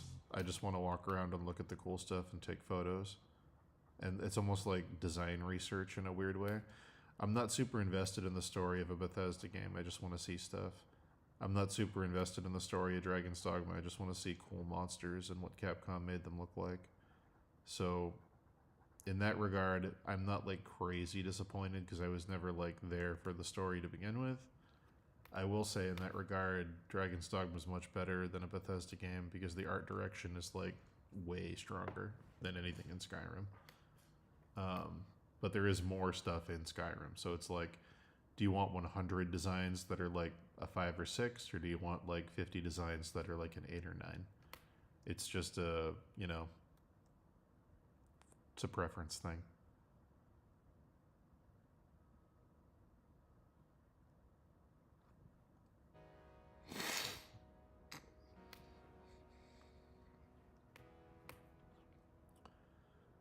I wouldn't be surprised if they remake Fallout 1 and 2 in a FPS engine. I could see them doing that. I could definitely see them doing that. I don't know if you want current Bethesda to do that, though, because they're probably going to strip a lot of stuff that made it what it was in order to simplify it for a bigger audience. Might be like a monkey's paw thing.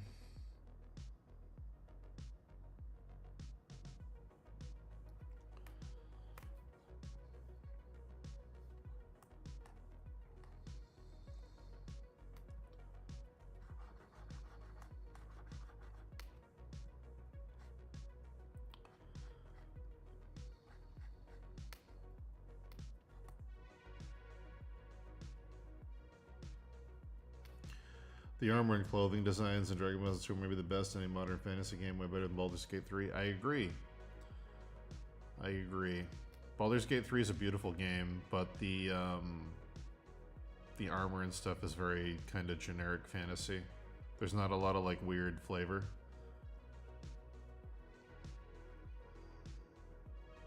I think the top tier design is any From Software game. And then I think Capcom and Square Enix are probably right underneath that in terms of like, Square Enix is up there. They have some amazing shit, but yeah.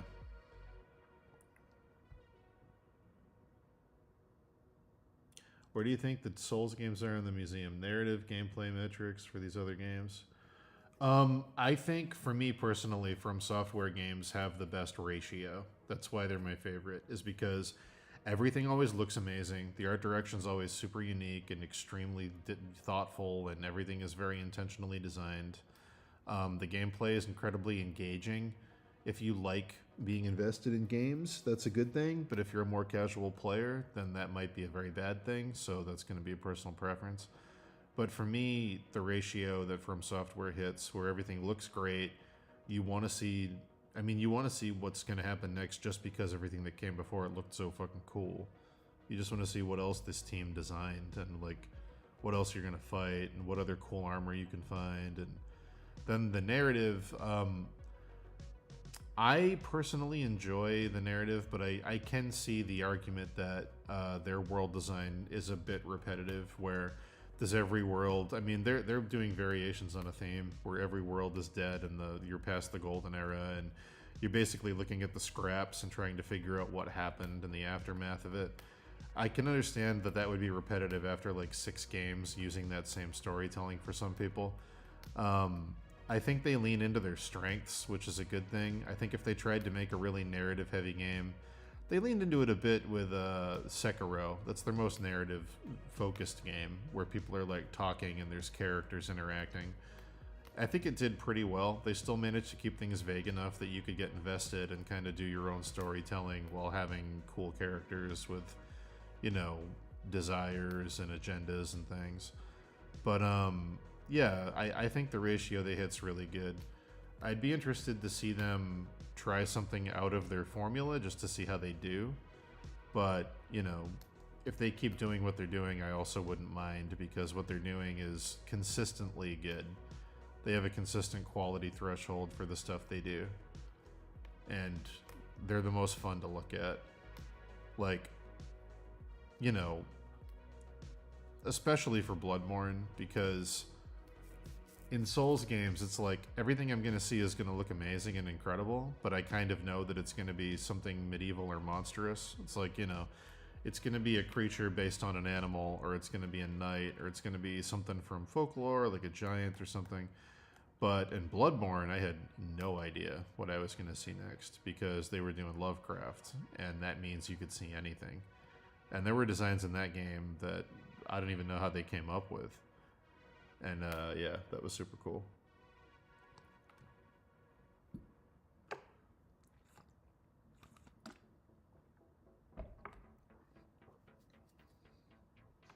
Yeah, Armored Core was good. When I say narrative games, I mean, like, I guess I should say cinematic or something. Like characters with motivations talking to each other. You know, like, when I say narrative, I mean, like, when people watch a movie, narrative.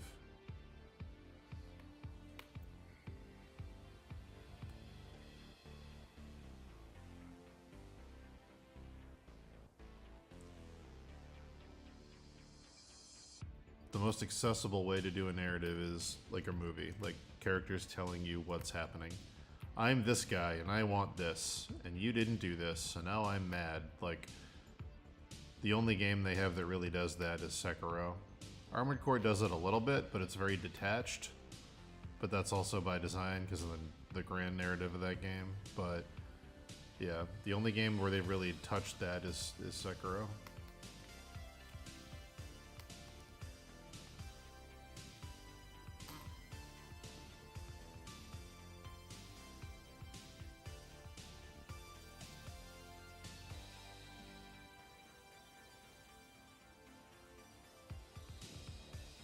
Yeah, Armored Core is great.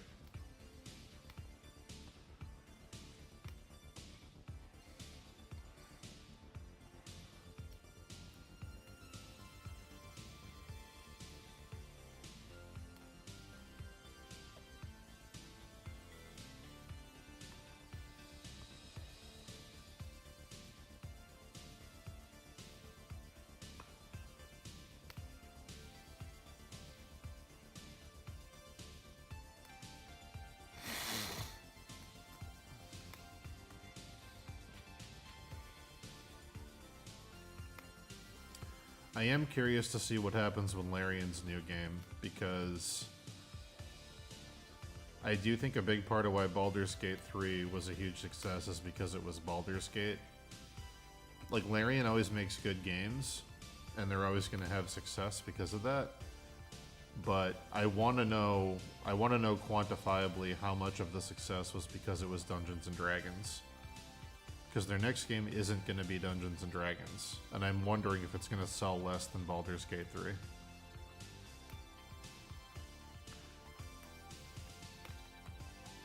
Baldur's Gate 3 had a lot of advantages because it was set in D&D. People already were familiar with the gameplay mechanics. People already knew what D&D was. People have been watching D&D podcasts for the past 10 years. I'm curious to see if they can pull off that level of success again without the D&D brand.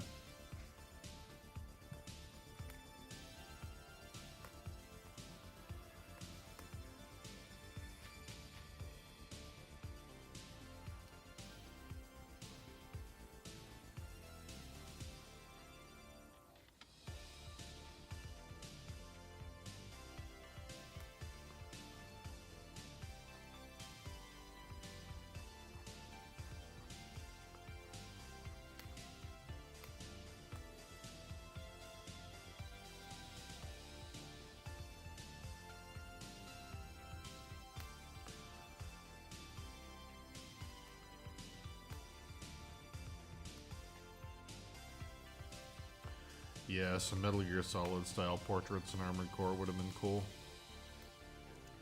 Little glitchy, flickery portraits. I would have been fine with 2-frame animation portraits, just open mouth, closed mouth.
Does anyone know? I never looked it up.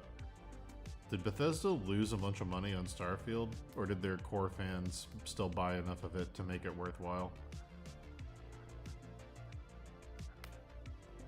Starfield almost feels like it never came out in a weird way. It feels like that was like the biggest, like, I don't know, it just feels like vaporware in a weird way. It feels like it just never got released. There's like zero hype.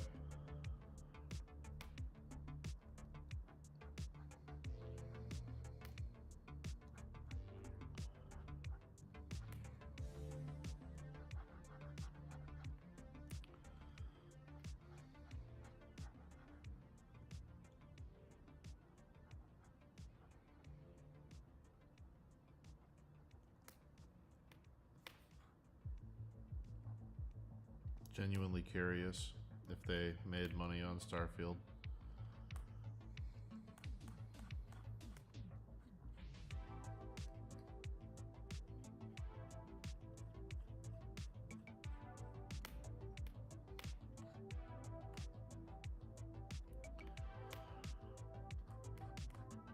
It is kind of weird to me that what people did to Hello Games after No Man's Sky came out, like, basically bullied them off the internet with hate because most of the features that were teased weren't in it. And then Todd Howard kind of did the same thing with Starfield, and no one seems to really care. I don't know. It feels very weird to me that, like, you know, Todd Howard very explicitly was like, yeah, there's going to be spaceship combat.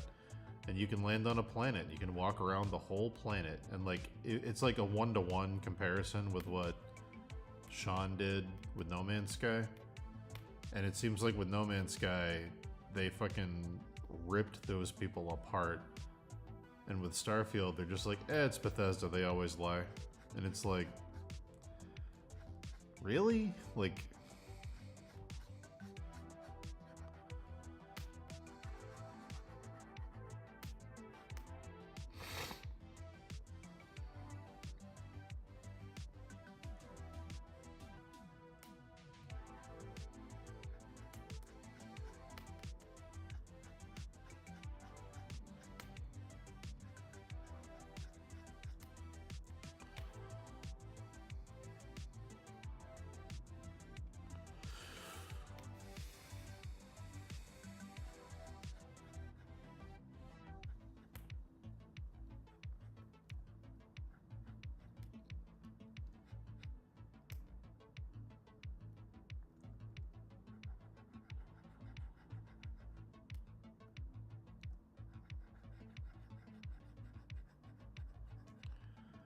yeah, I wonder.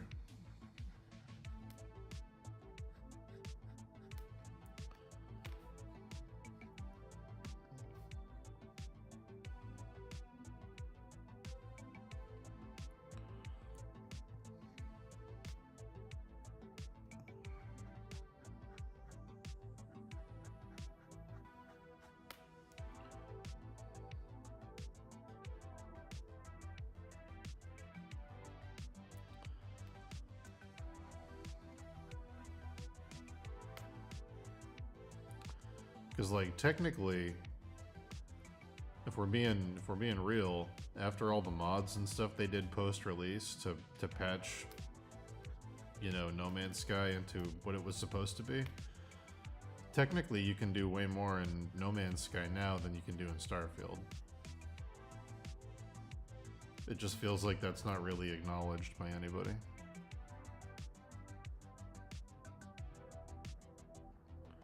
I guess just because Starfield has like human NPCs you can talk to, it feels higher budget just because there's like actors and stuff talking to you. Whereas No Man's Sky is just kind of like lonely. There's more in No Man's Sky, but it feels emptier, I guess is what I'm trying to say. So I guess people assume it's smaller just because it feels emptier.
I didn't play Bloodstained because I didn't like the art style.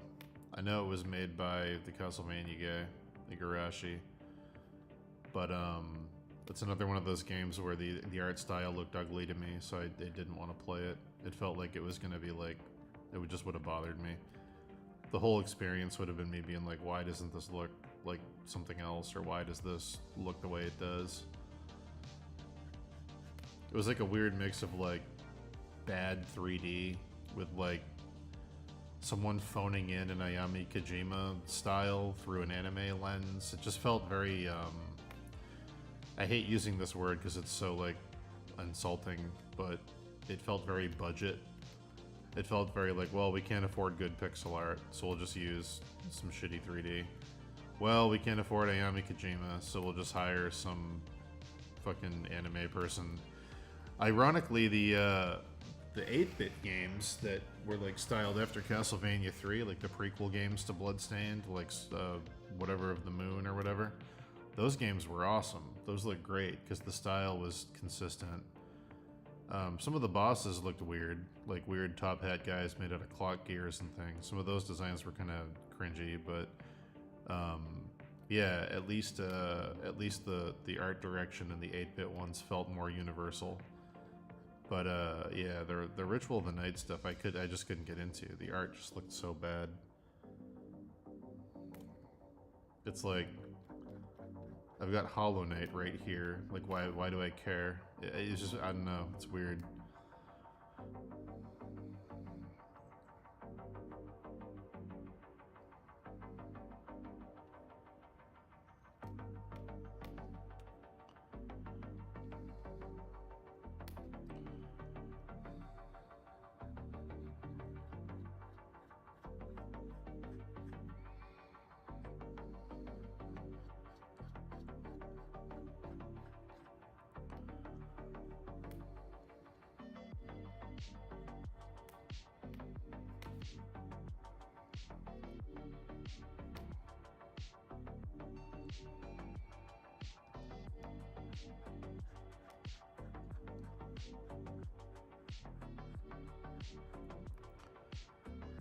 That's also why I hate to say this. This hurts my soul to say this. It hurts me on a level I can't even convey to you, chat. It's physically painful to say what I'm about to say. It's also why I haven't played Eiyuden Chronicle 100 Heroes yet. The art direction is not good. The Suikoden games had some of my favorite art direction ever. And this is not that. And I hope it's good. I hope I play it someday and I love it, but right now I can't get over how it looks. The budget 3D, because they couldn't afford good pixel artists, is just a huge turnoff to me visually.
Yeah, Hades 2 is probably going to be dope. Hades has some strong art direction.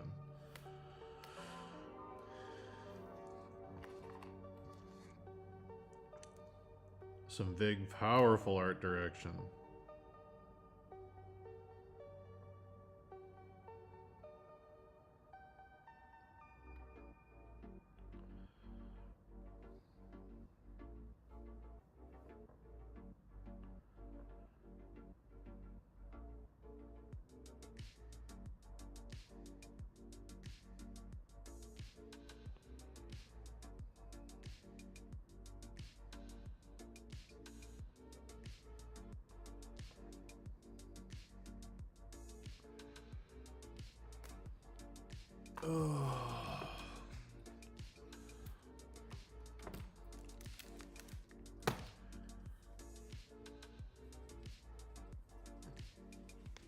Oh, it feels so weird. Oh, it feels weird.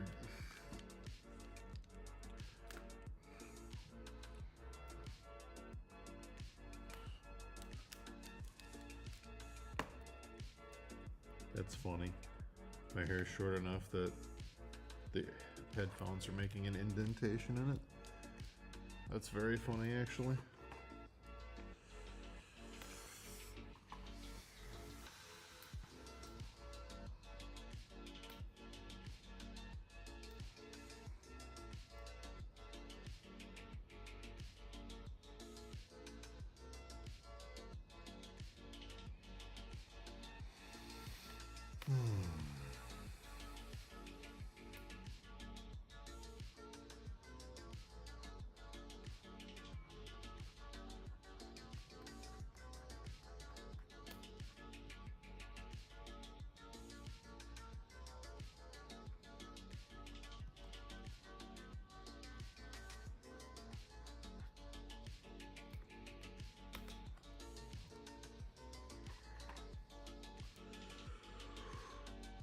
Oh boy.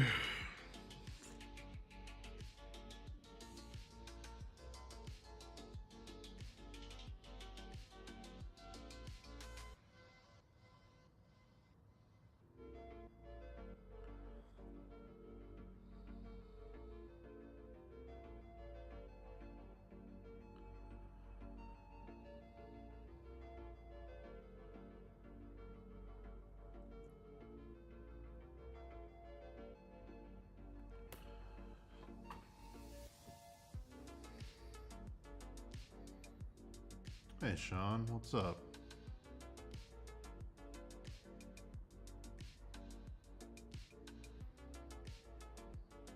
I have not seen that, but I can imagine it happening. I feel their pain in a visceral level.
Dimbadoo, Dawamesk, Jamba Weed is totes the best.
How do I feel about the in the middle talk? I think it was probably the most honest talk me and Dave have ever had online. I think it's like a very good encapsulation of some pretty universal struggles people that decide to do this for a living are going to go through with their career and their relationships and stuff. I don't know if you want to be more specific about what you mean about how I feel about it, but I'm glad we did it. I'm glad it's up. It's the one video I get the most comments on still to this day from people where they reach out and they're like, hey, I listened to this and it helped a lot because I thought I was alone or whatever. And like other artists don't talk about the unglamorous side of doing this. Most people in the field only act like cheerleaders, where they're like, I'm inspirational and so can you. And like, you know, what it's like every day doing my dream job. And it's like, yeah, it's cool, but like there's a lot of not great stuff too that I feel like people should be more open about talking about, but they don't usually want to, because in general, I don't know, people like to sell this image of invincibility. They like to kind of, I think it's an ego thing, I don't know what it is, where they want to be inspirational. They want to like, I'm gonna change lives, and like, you know, don't be a bummer, man. Like, you know, like positivity, like, yeah, like it's like, yeah, when you're feeling good, talk about why you're feeling good. When you're feeling bad, talk about why you're feeling bad. Like, I don't know, like, selling this fantasy of like, it was easy for, like, making it seem effortless, like, you know, you're just so good at art. It's just effortless that you got where you are, and like, you know, you're so inspirational, and like, look at my lifestyle. Selling that to people sets up a lot of people for failure, in my opinion, because it's not easy, and people that say it is are usually lying. They're lying for good reasons usually, because they think they're being inspirational and they think that they're like selling a dream. But it makes people that go through rough stuff on their way up the ladder second guess what they're doing and go, oh, I must not be like these other people, because clearly they never felt like this, so maybe this isn't for me. And I think it ultimately leads to more people giving up.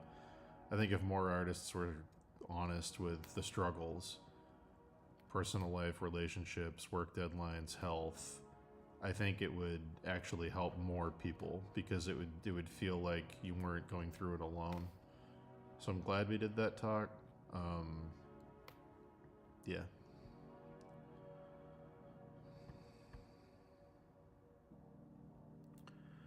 Dan suggests a good recipe. Char siu pork. So get some pork belly, and then you know, trim the. You can trim the skin off or leave the skin on. It actually works either way. Put it face down in a pan, and then do equal parts soy sauce, water, Shaoxing wine, and brown sugar. Crush up some garlic and throw it in, and some green onion, and then just slow cook that bitch.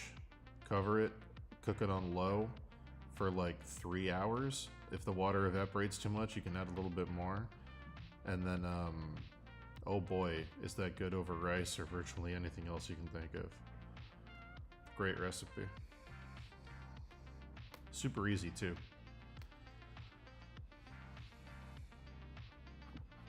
If you've ever had ramen with the slice of pork on top, that's what that is.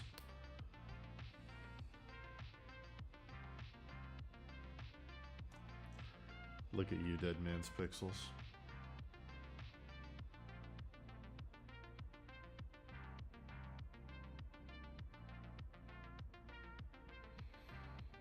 That's awesome, Sean. I'm glad you got something out of it.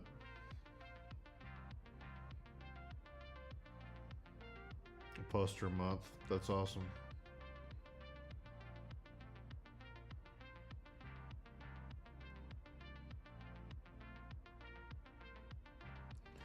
Fake it till you make it. No, I'm good with that. I've done a lot of faking it in my life and not enough making it. I'd rather be honest about stuff.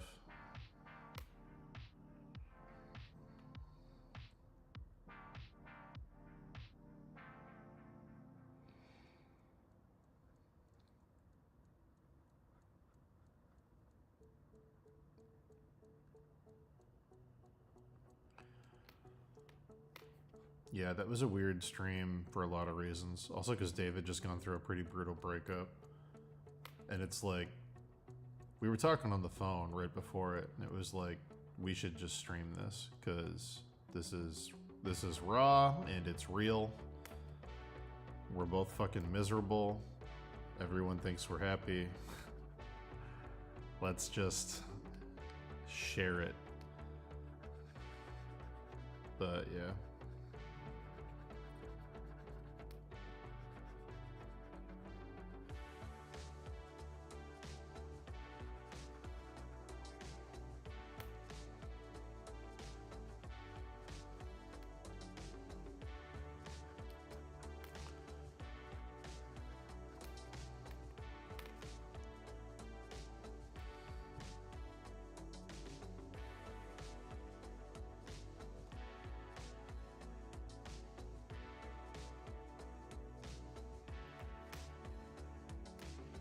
those were some fun streams too, yeah. Devilman versus Batman.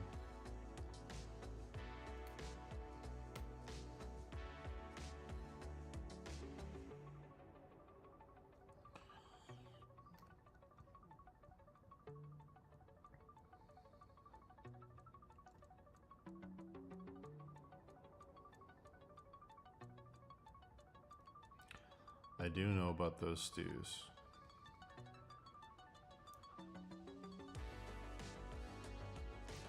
Yeah, Brad's a good one, because Brad doesn't have that ego. Brad's always a good interview, because, or a good person to talk to, because Brad is very humble.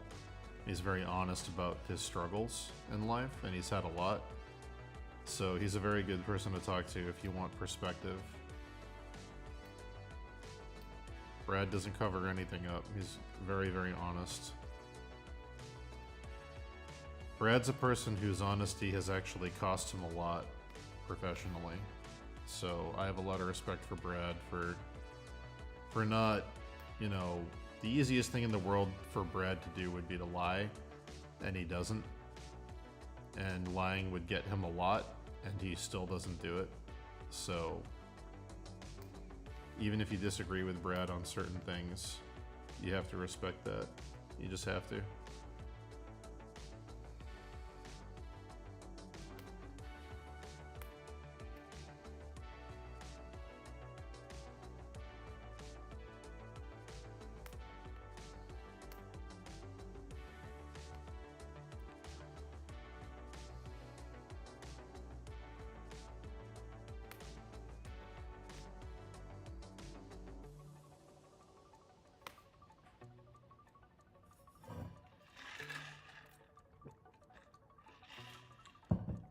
It's weird not to like get. Let me see. If everything's all said in the stream ever was going out on the streets dressed in Punisher outfits and then get killed. Yeah. Not to get like, I don't know what you'd call it, political or whatever, but I don't know. Is this not a common thing anymore? Like, I grew up in a town where I disagreed with almost everybody. And I definitely disagreed with everyone in my family, but I still had friends in my town, and I still loved my family members. And, you know, I had next door neighbors that were, like, essentially in, like, a cult. They were in a crazy born-again Christian thing that believed in all kinds of crazy nonsense, and, like, dinosaurs don't exist, and gay people are cause hurricanes and shit, and it's like, whatever. Just be like, they're crazy. They're crazy. But, like, those people also, like, when my mom got cancer, took care of my mom and, like, made sure that she was, like, fed and, like, would go check on her all the time when I, you know, wasn't around. And, you know, I can disagree with them on some things and still be like, fundamentally, you're an okay person. And, like, you know, I don't have to agree with you on every little thing. But now it more and more feels like, if you don't agree with people on every little thing, you have to, like, either cut them out completely or destroy them. And, like, I don't agree with that at all. And, like, people kind of tried to do that to Brad and anybody who associated with Brad, and it was, like, kind of fucking gross.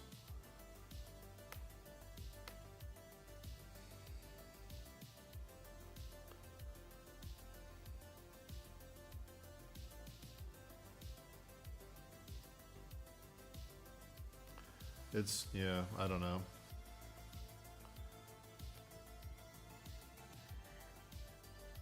I get people were passionate about things for good reasons, but it's like, I don't know.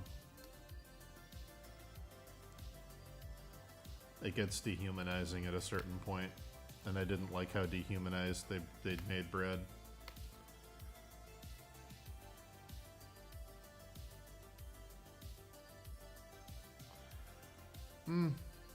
I don't agree with that, Chase, but that's okay. I think I've seen things get better in a lot of ways in my life based on who gets elected. I've seen things improve. They don't improve quickly, but things definitely do improve.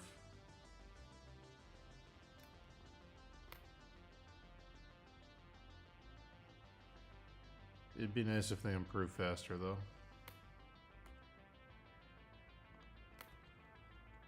The problem is when improvement is subjective, and half the people think improving is one thing, and the other half think improving is the exact opposite. Because then, half the people feel like stuff's getting better, and the other half feel like it's getting worse. So you end up with a wash. Things are changing, but the other half don't want them to. And it's, yeah. It's a conundrum when things are pretty split 50-50, because you have to take that's the thing that I try to do with everything, but most people don't want to.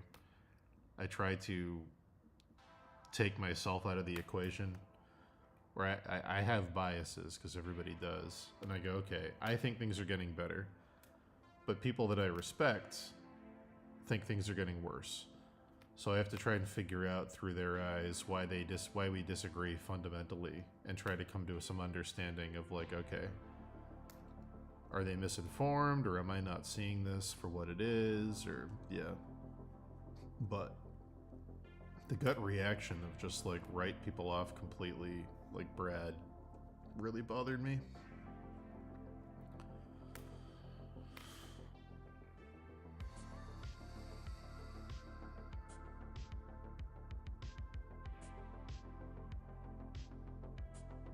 It's not even right versus left anymore, at least in America. America essentially has 5 political parties right now. America has traditional conservatives, traditional liberals, hyper left, like borderline socialist communist, hyper right, borderline fascist authoritarian, and then libertarian, no government. We essentially have 5 parties right now. Both parties are split. There's 2 named parties, but both parties have 2 camps inside of them that you have to negotiate with all the time. So yeah, there's a conservative party and a Democrat party, but the Democrat party has the New Democrats and the Old Democrats, and the conservatives have the Trump Republicans and the classic Republicans. So it's essentially a 5-party system right now, which is very weird.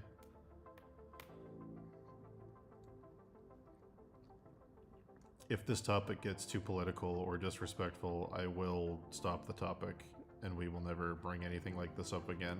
We don't usually talk about anything political on stream, and I am perfectly happy keeping it that way. We're not talking about who's right and who's wrong. This is strictly about what's happening and how it's making people treat other people. I don't want to talk about what's, correct, because everyone's going to disagree on that. I just want to talk about how it's making people act.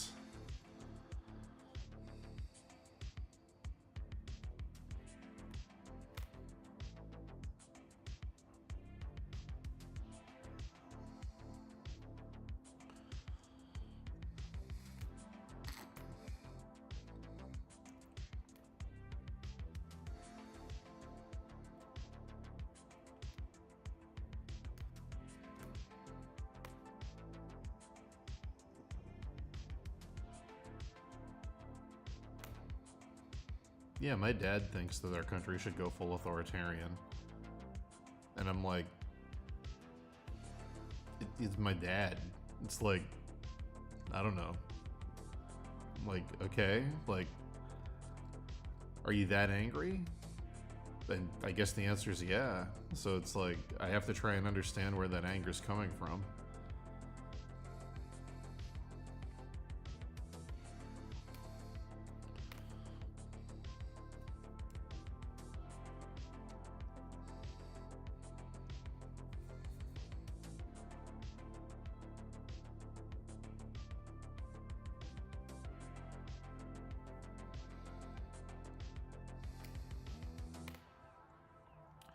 That's another weird thing. Is this happening anywhere else in the world or just America?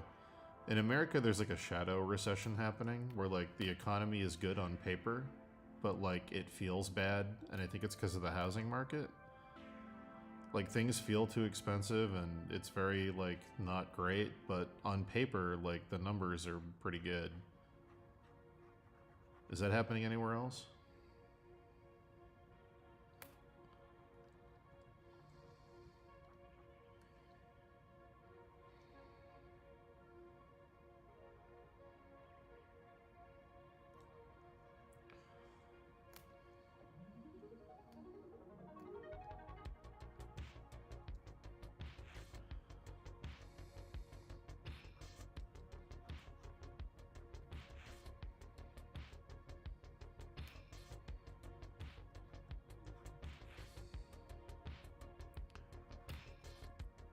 mean, I can't live in a fantasy world where I pretend data is wrong, but I respect your feelings nonetheless, Chase.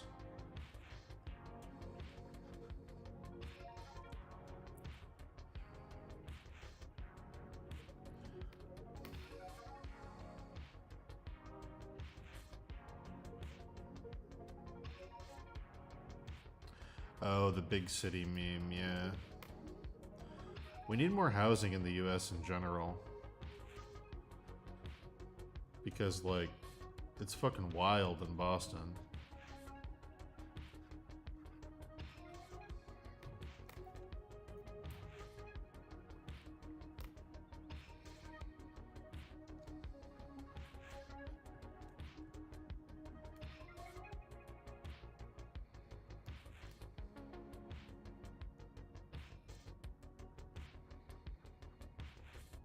But a wise man or woman, I don't know who said this.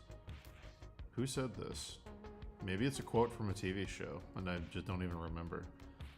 Someone once said that every generation thinks they're going to be the last generation at some point.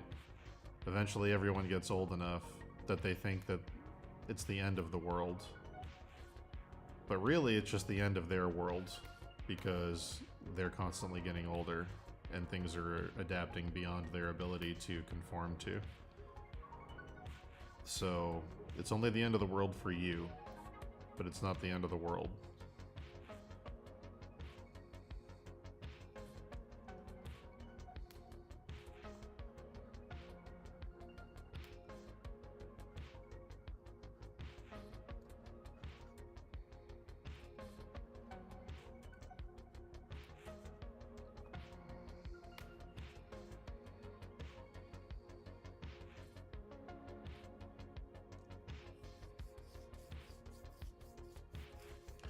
I mean, it depends who you ask during the 80s. The 80s were a golden age unless you were gay or black. You know, like crack and AIDS were not very golden. You know, certain parts of the world were going through some pretty brutal wars. You know, golden age always depends who you're asking.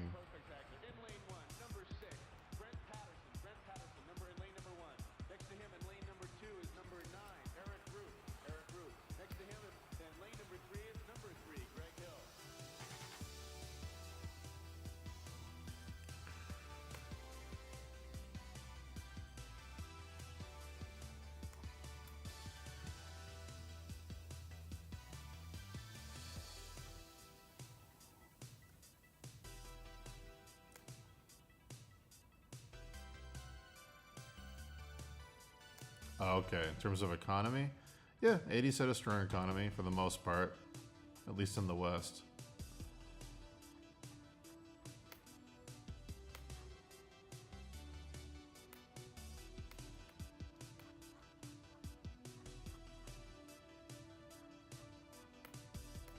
I think a big part of that was the bounce back coming out of Vietnam, though.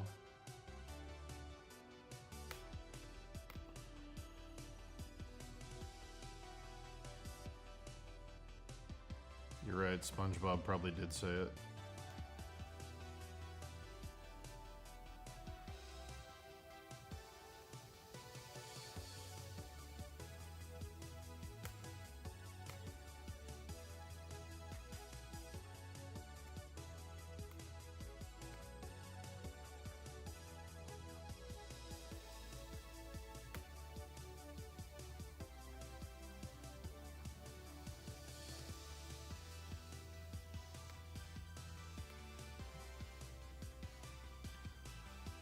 I know a big part of what's going on in the US, maybe worldwide, I don't know, but I know for sure here a big part of it is boomers that were peaking in like the Reagan economy bought a lot of property to, you know, spread their money around in case the market crashed. And normally what happens is you buy something, you let it appreciate, then you sell it and you reap the rewards. But a lot of boomers bought multiple properties, vacation homes and rentals and things, and then they just sat on them and bought more and more and more. So it's like, it's pretty common for some boomers to have like 4+ properties. And I I mean, obviously, if that's the case and you're not matriculating the stuff back into the market, there's not as much for people to buy, and the prices go up, unless you're building new houses constantly.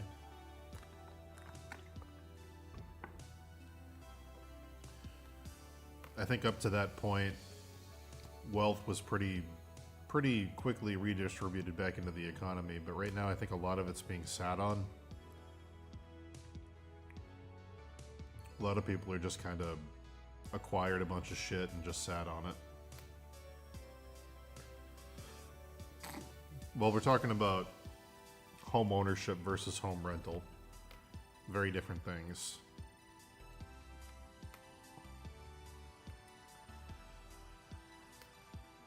Typically, the more people that own homes, the better your economy is going to be. Because rental prices can change at any given time. A property I lived in Boston 10 years ago is double the rent what it was 10 years ago.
Yeah, I mean, I can't blame people for doing it.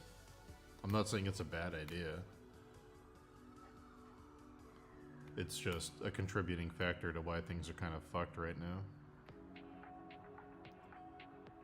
Hair feels good. Feels a bit weird. I'm not used to having, like, peripheral vision. I'm used to having the blinders on from the hair. That's the weirdest part, is there's a lot of... I can see more than I usually do.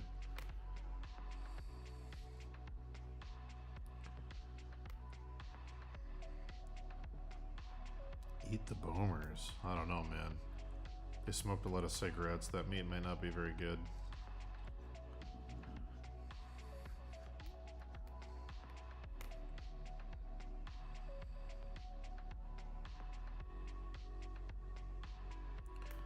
I don't think you can limit what people are allowed to buy with their capital and have a stay, because like what's the enforcement method?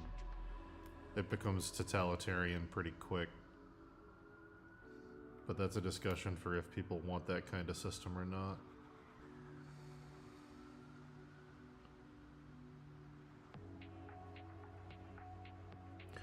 When designing a new character, at what point do you start thinking about function, practicality, and accuracy versus just playing with your own inspiration and imagination?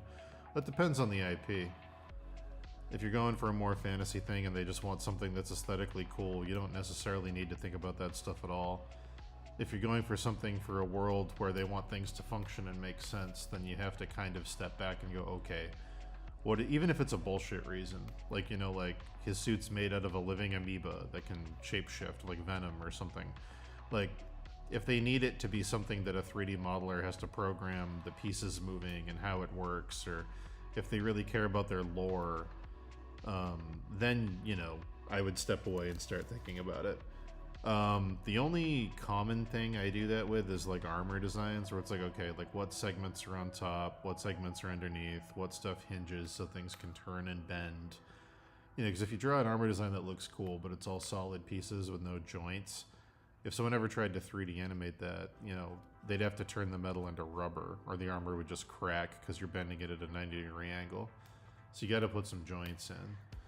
That's really the only time I really struggle with it, is when I have to turn a cool design into something that could be built in 3D and work without any clipping issues. But yeah. Other than that, you can get away with a lot just from especially in fantasy stuff, where it's like, I think like Monster Hunter did it, where they're like, you know, how do we guide people around the world? How do we? It's a medieval fantasy aesthetic, but we want to give people like a homing beacon to find monsters. So what do? Oh, we design a lantern with a light that comes out of it that finds the monsters, and it's fireflies that are attracted to the scent of monsters. There you go. Bullshit excuse, but it makes sense in the world.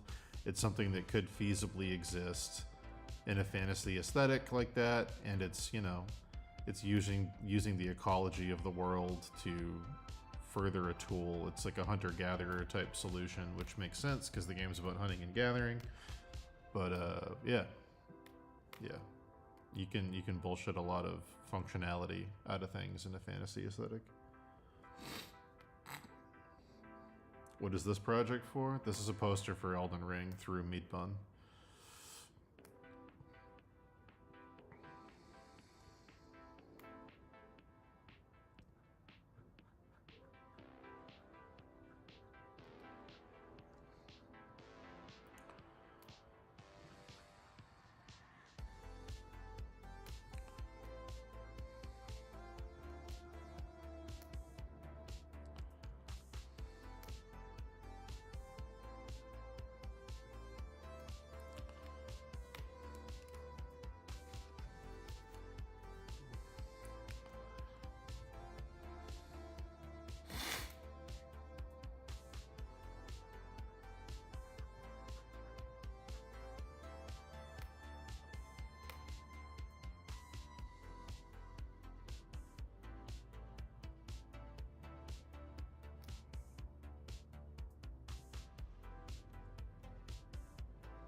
We got 1 more hour stream, guys, then I gotta leave.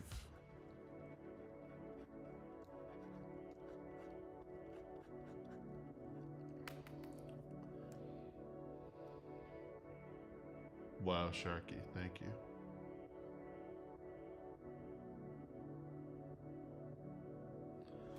I think it's also going to be a t-shirt.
What's up, Arson?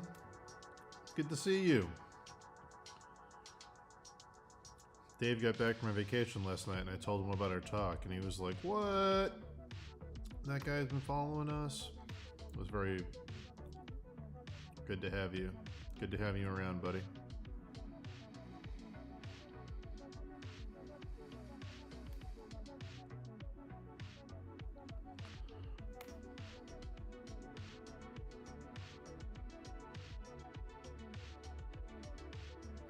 Favorite insect? Mine's the Hempiptera tree bug or rosy maple moth. Favorite bug? I love a good beetle. I do love a good beetle. A good armored beetle with a nice thick carapace. Beetles are pretty fucking dope. I like dragonflies a lot. What else? I mean, praying mantis is just like the goat, you know? It's like the Zero, and like praying mantis is to bugs what Zero is to Mega Man character designs. It's just like you know, it's almost like a try hard. It's so cool. You almost don't like it because it's so obviously the coolest one.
Remember, chat, if you're getting frustrated with these streams, thinking I'm painting too slow, you can always just come back tomorrow and watch today's stream tomorrow and play it at 2 times speed. Problem solved.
I think the speed draw of this would still be like 24 hours. I'm an exceptionally slow painter, okay?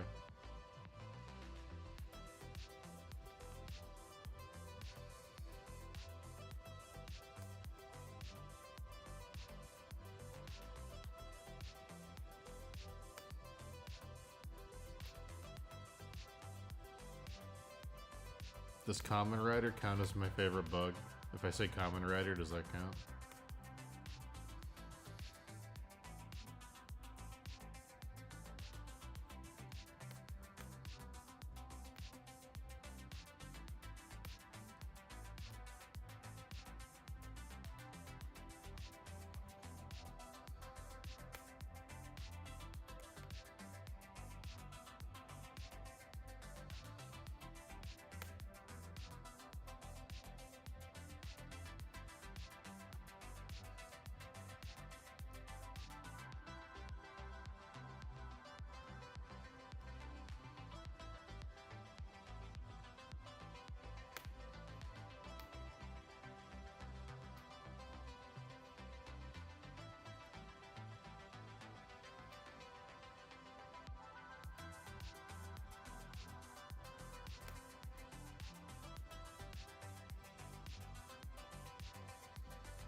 Do the monks that turn into centipedes in Sekiro count as my favorite bug? It's my favorite bug. The monks that turn into centipedes.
Pretty dope stag beetle.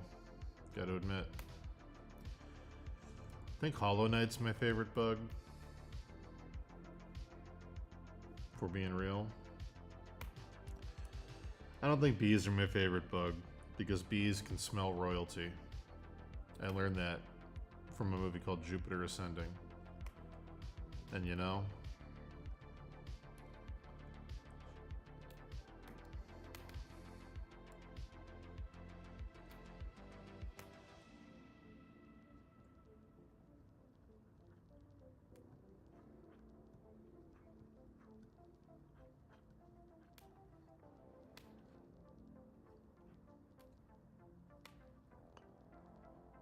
I think the spider lady from James and the Giant Peach is my favorite bug.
Buck Bumble? Buck Bumble is the correct answer. Oh my goodness, you found it. Do the rep.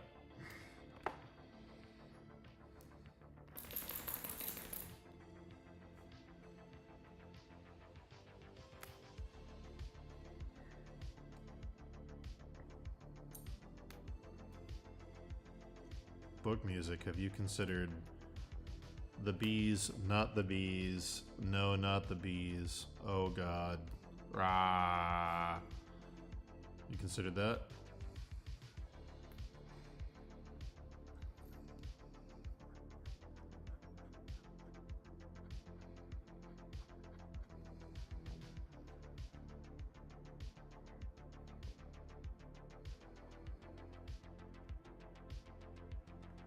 Puppy. Puppy, what's going on?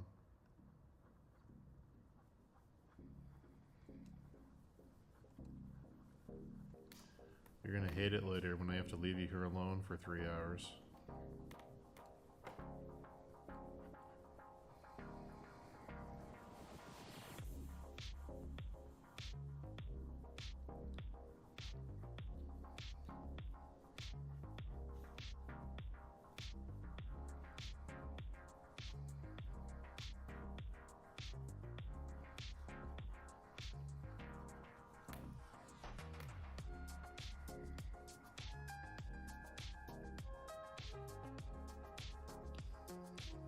Good book music. As long as you're conscious of it.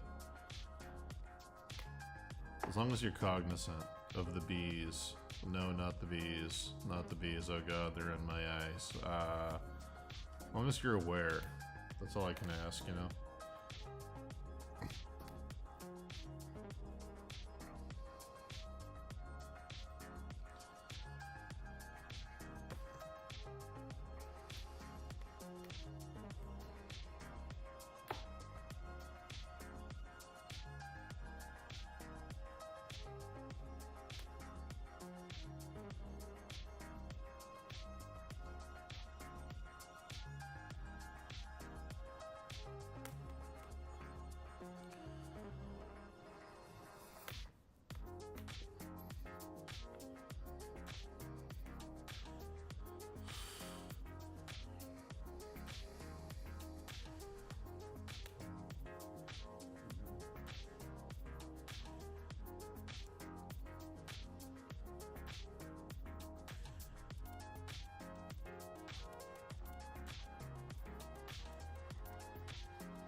struggled to draw today. Have you considered this much cold brew coffee? Mmm. Now that's motivation.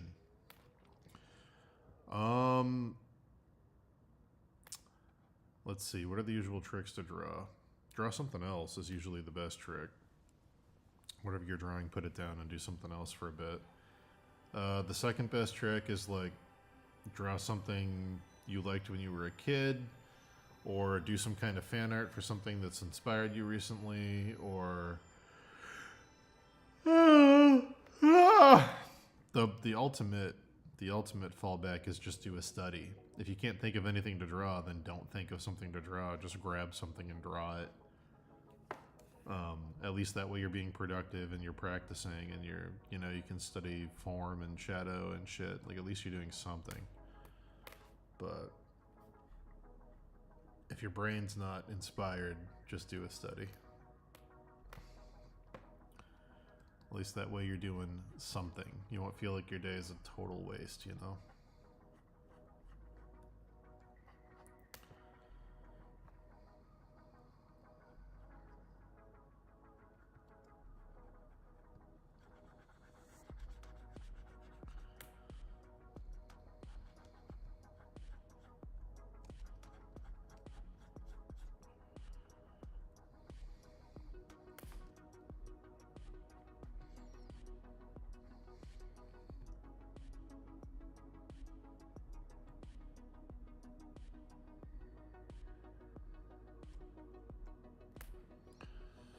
I gotta see Dune 2, Louise. I gotta see it.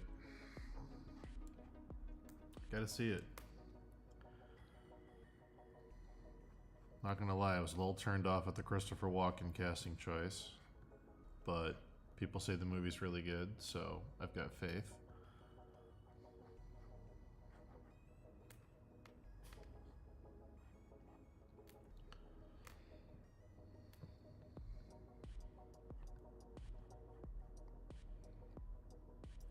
Did you and Dave ever feel like you were starting over completely from scratch when you guys made the shift from fantasy illustration to drawing comics? Yeah, a little bit.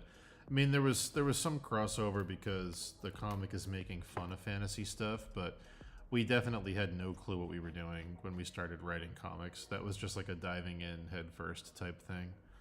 We definitely, that first whole book is us kind of figuring it out as we go, and just like introducing new characters one at a time and trying to figure out who needs a story arc, or if there has to be a story arc, or what the hell do we do. And yeah, it wasn't, I don't know if starting over is really the feeling, because we knew that we were both still going to do art on the side, but or comics on the side, however you want to view it. But definitely switching directions and not having a roadmap, because like neither of us had any fucking clue what we were doing. But yeah, I mean, sometimes it's a good thing.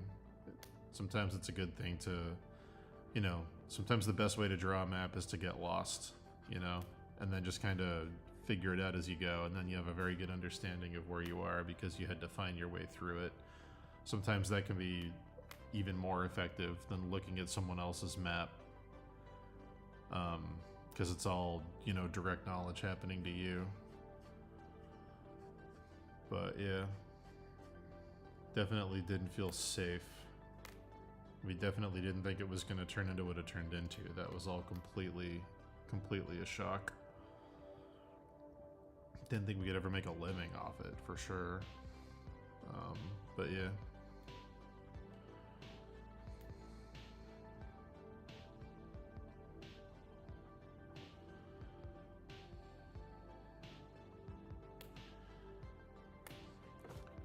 Here's another link to share.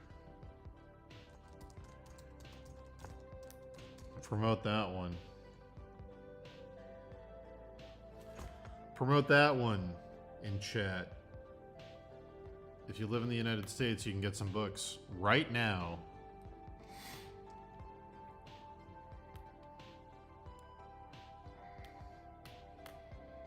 And if you live abroad, you can get some books by messaging me directly and saying, hey man, I'd like to pay $100 in shipping to get your books. Because the worldwide shipping economy is fucking insane right now.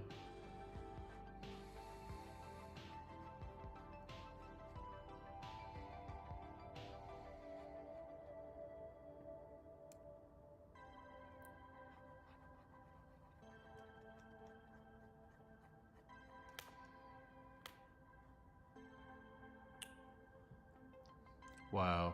I didn't put the www dot and it didn't turn it into a link. Wow.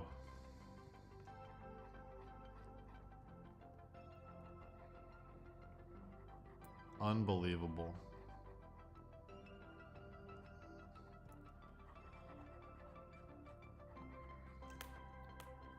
Unbelievable that YouTube would do that to me, you know?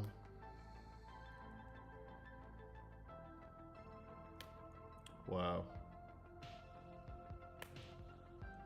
Look at that website. Look at that. Thank you.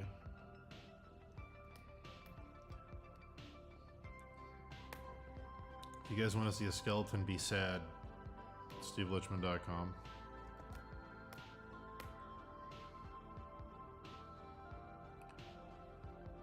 We've got you covered for skeletal sadness.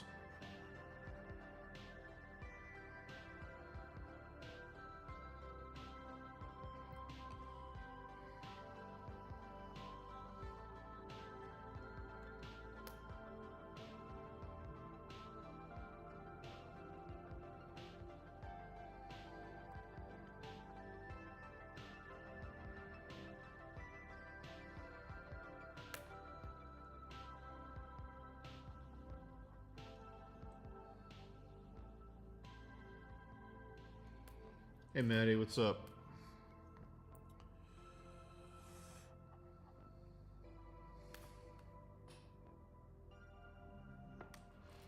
I had a Steve lunchbox on this table somewhere. I don't know where it went.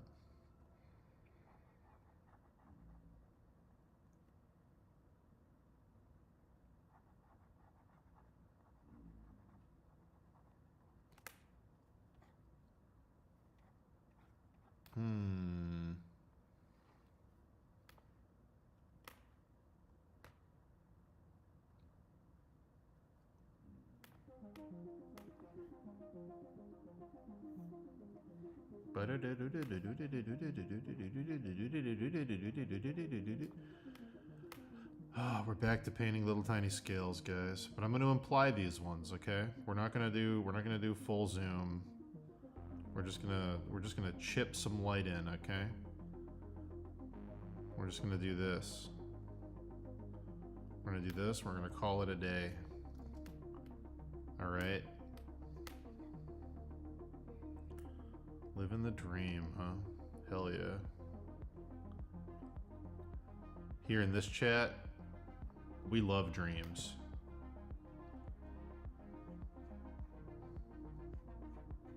We love them. Streaming for another hour, guys, and then I'm out of here. Trying to work on a digital mock-up for an oil painting in Blender, so that's a challenge. Arson, are you in here? Arson! We have someone using Blender.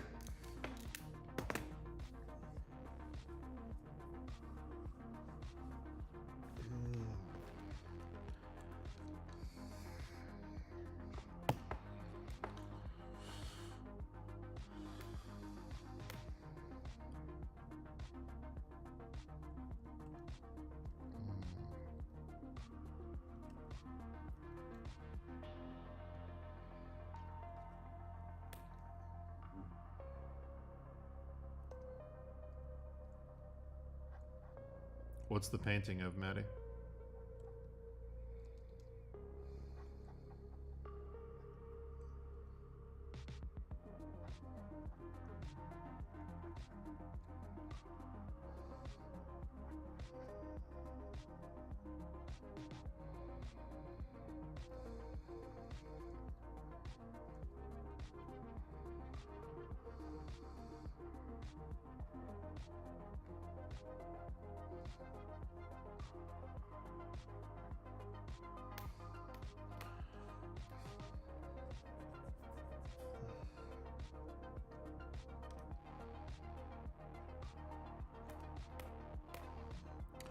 Worst part of getting a haircut is the 48 hours after where you're constantly itchy because you think you have little tiny hairs all over you.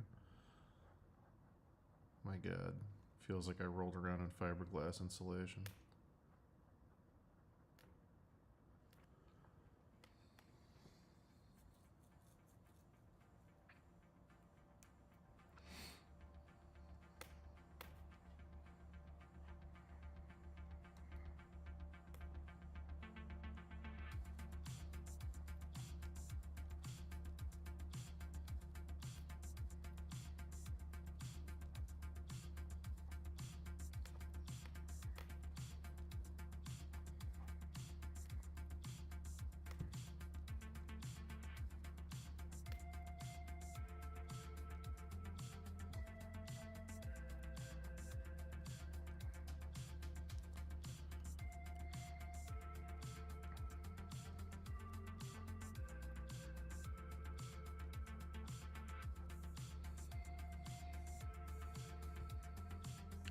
Portrait of an old lady. She's gonna be. She was like an old hag. I'm just trying to exhibit it. Nice. You can do that by June. You can totally do that by June.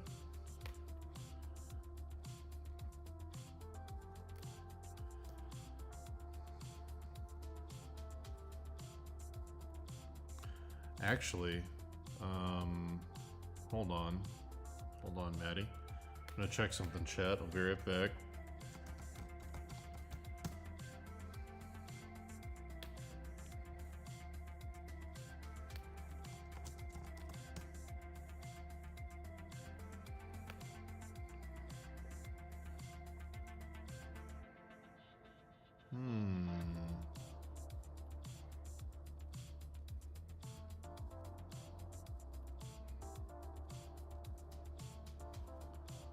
Check something.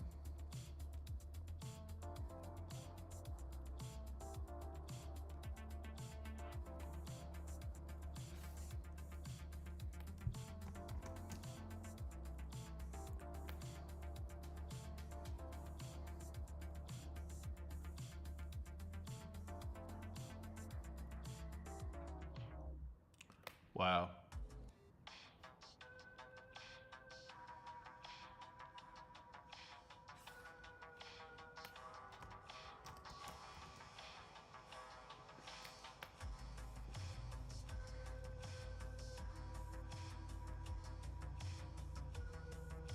I wonder.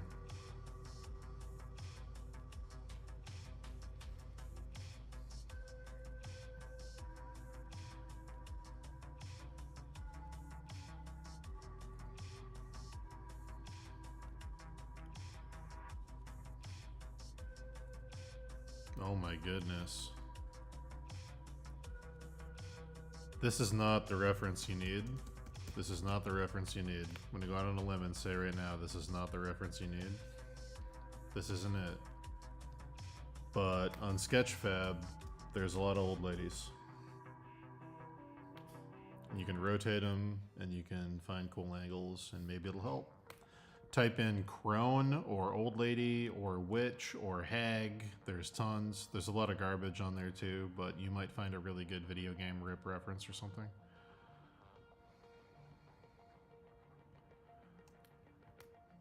I was gonna look for the perfect one, but I can't spend a ton of time searching Sketchfab.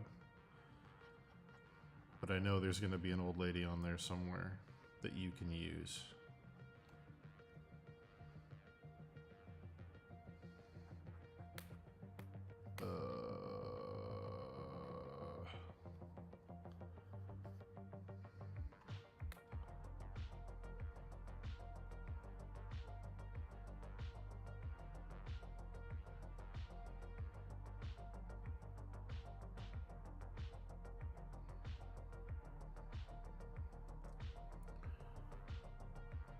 I hired Jasmine Darnell to do all of our Steve characters. They came out awesome. Currently working on a large drawing of xenomorphs playing poker, and one of the xenos is bummed they lost, but goddamn, trying to convey sad xenomorph is hard. Any advice? A sad xenomorph.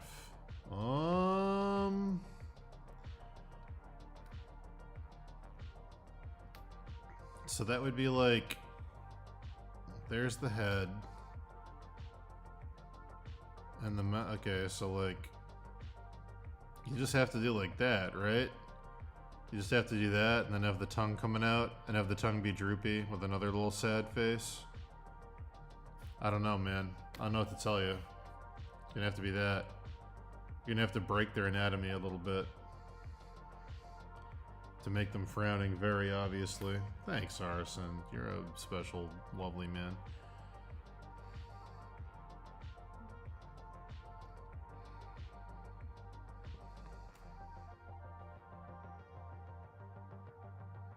Hold on. You've given me a side quest. I'm trying to have less distractions today, but that one's too good.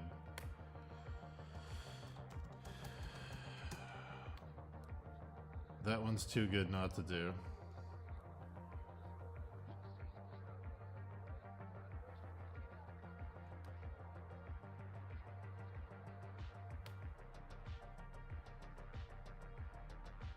Alright, chat.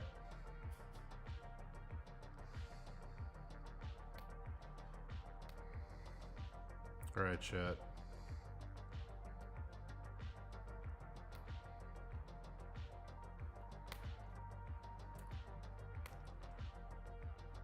Gonna give myself 5 minutes tops. Xenomorphs are always smiling. That is true. I'm gonna take this. No, we're not gonna take this. We're gonna take just this.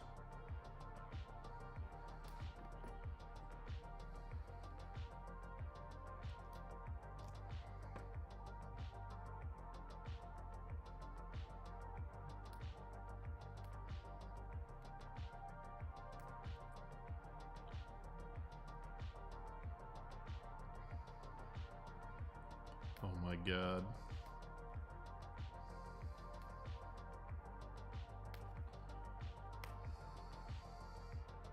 Oh yeah, flip it upside down. That might work too. No, not horrors. Come on.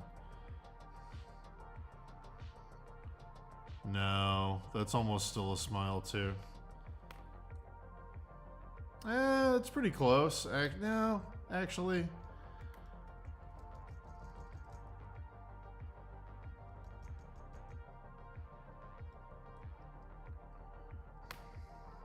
I'm gonna take this.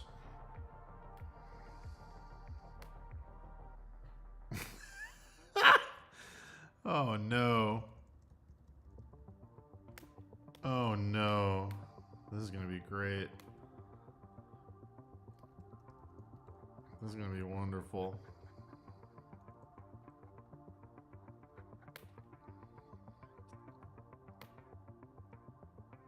I want the energy of dead. Dead.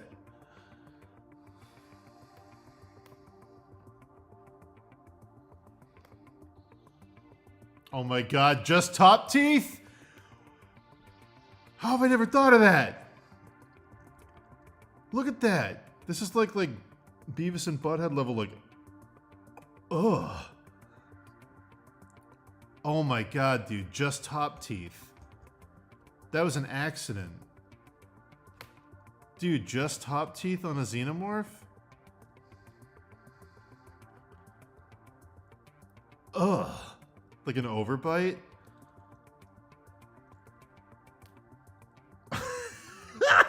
This is so stupid.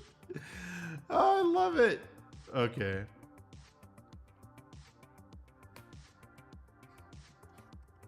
Oh my god, dude. Yes.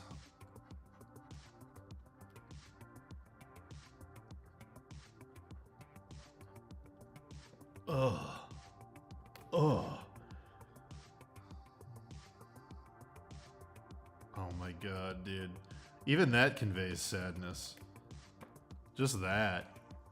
I was gonna go the extra and have the little sad face inside, mimicking it, going like from the tongue. You don't even need to do that. You could just do this. That's so good. Fuck.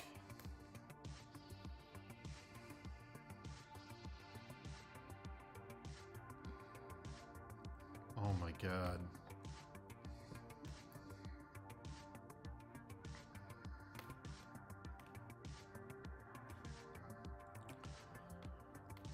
Let me take this.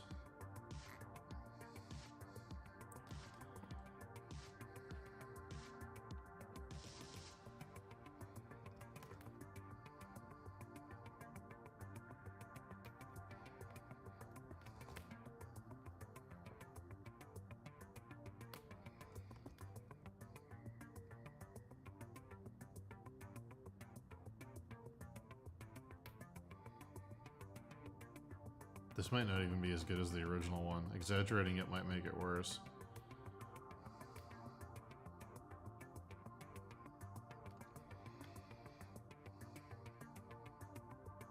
Oh my god. Ugh.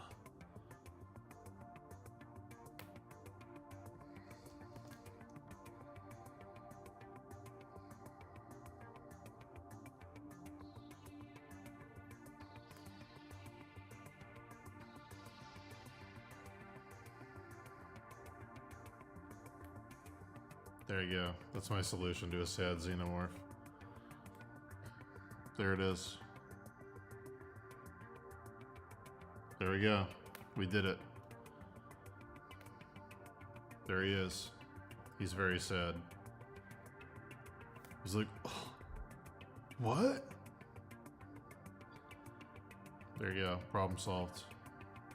Happy? Look how happy he is. He's like, yeah. Yeah, I'm gonna eat you. Yeah. And now he's like, oh, oh, oh. It looks like he just bit this and he recoiled because his teeth hurt. He's like, oh. When you bite into an ice cream and it's way too cold. Oh. Look at that. Look at that difference.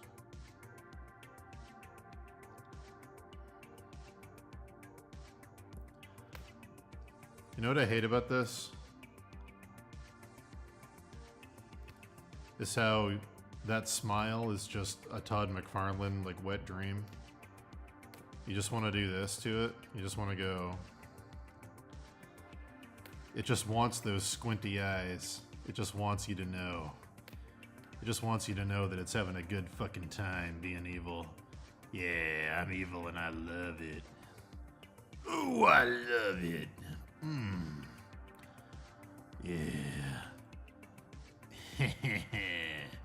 That's the attitude I get from that stupid xenomorph smile. Yeah. Ooh, I love it. Oh. Oh. Alright, anyway. We're done with that. Done with that side quest.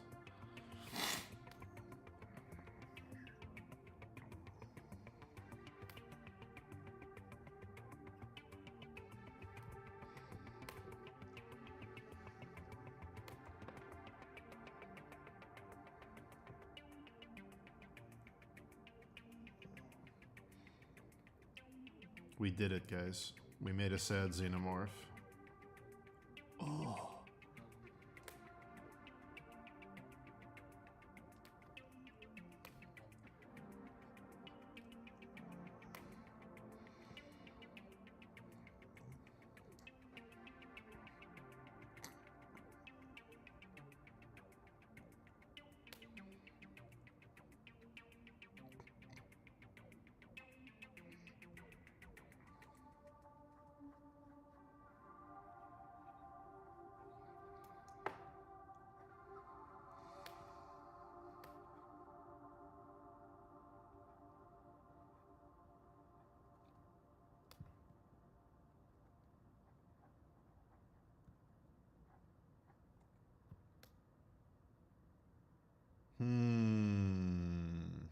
No problem. FKTNM.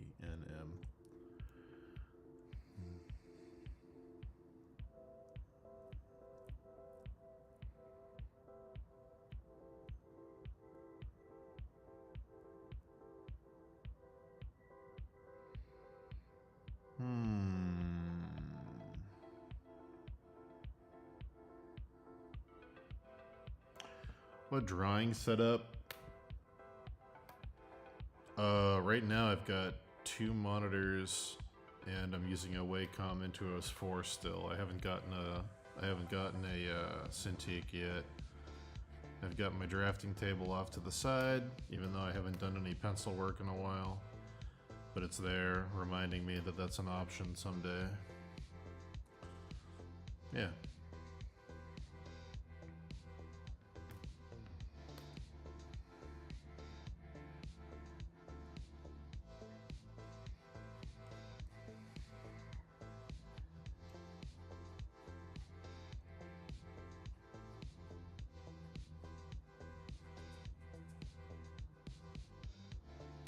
Be right back, chat. I'm gonna turn on the lights and grab a little more water.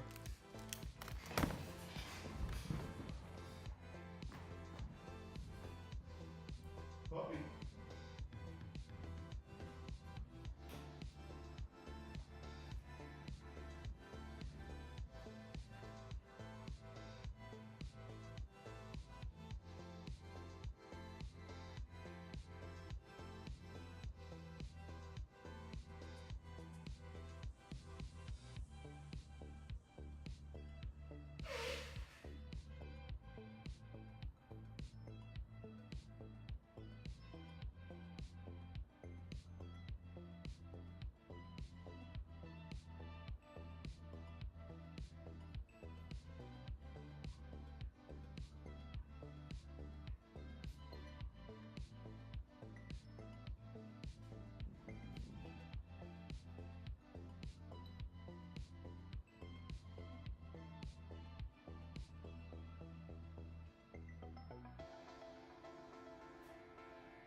I'm back.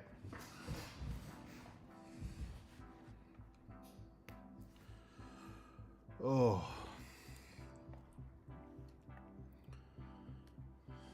Oh my god, my hair. After just cutting long hair, it does not want to sit down. My lord. Oh my lord!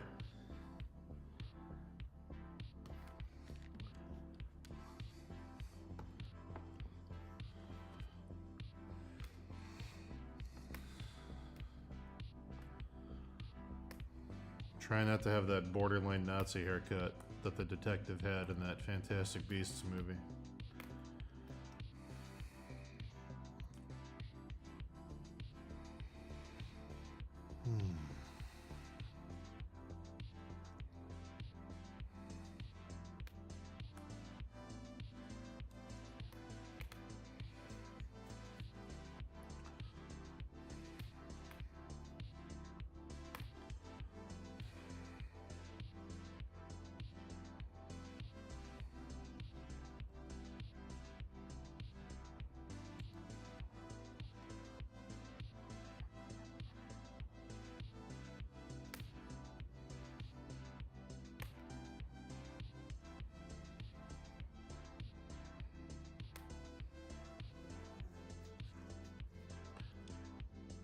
If it's stress-related hair loss, it might come back, dude.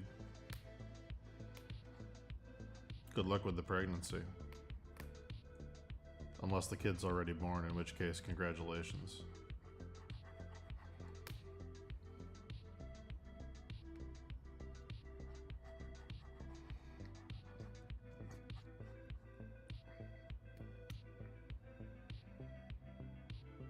Did I trim my beard? Yeah. I might trim it more. I think I want it a little bit shorter. I let the barber lady do both because she wanted to do the beard. She was like excited about it. So I was like, alright.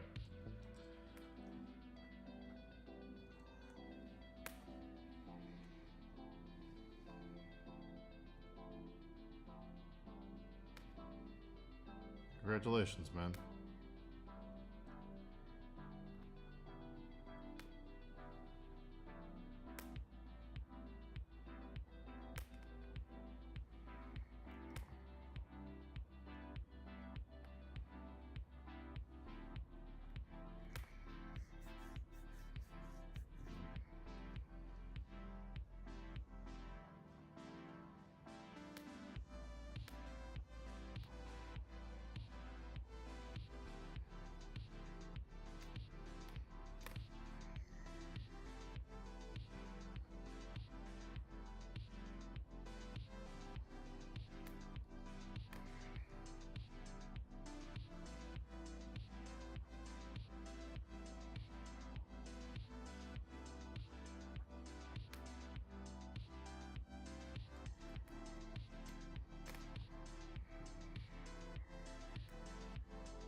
We got another half hour, maybe 40 minutes before I gotta go, guys. I'll come back later tonight, and I'll probably be on Dave's stream, unless he's just doing a work stream. If he's doing a work stream, I probably won't be there. But we'll see.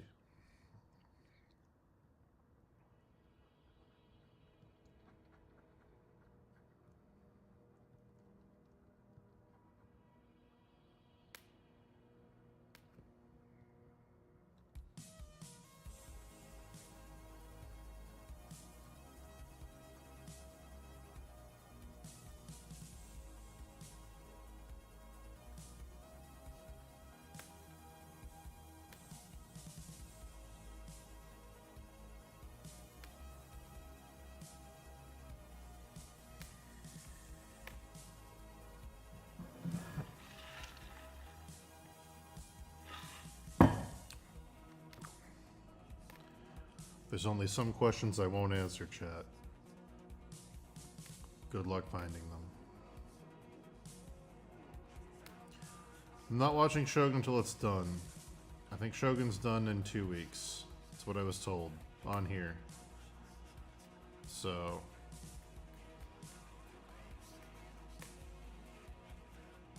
yeah, I'm looking forward to Shogun more than I've looked forward to a show in a very long time. So I really hope it's everything people say it is.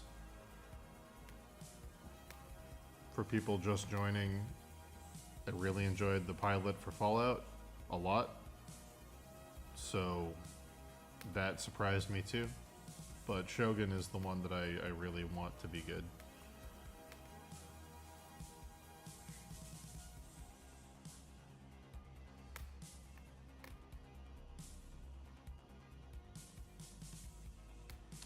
Can I answer how to obtain each of the 108 stars in Suikoden 2? Give me 1 second.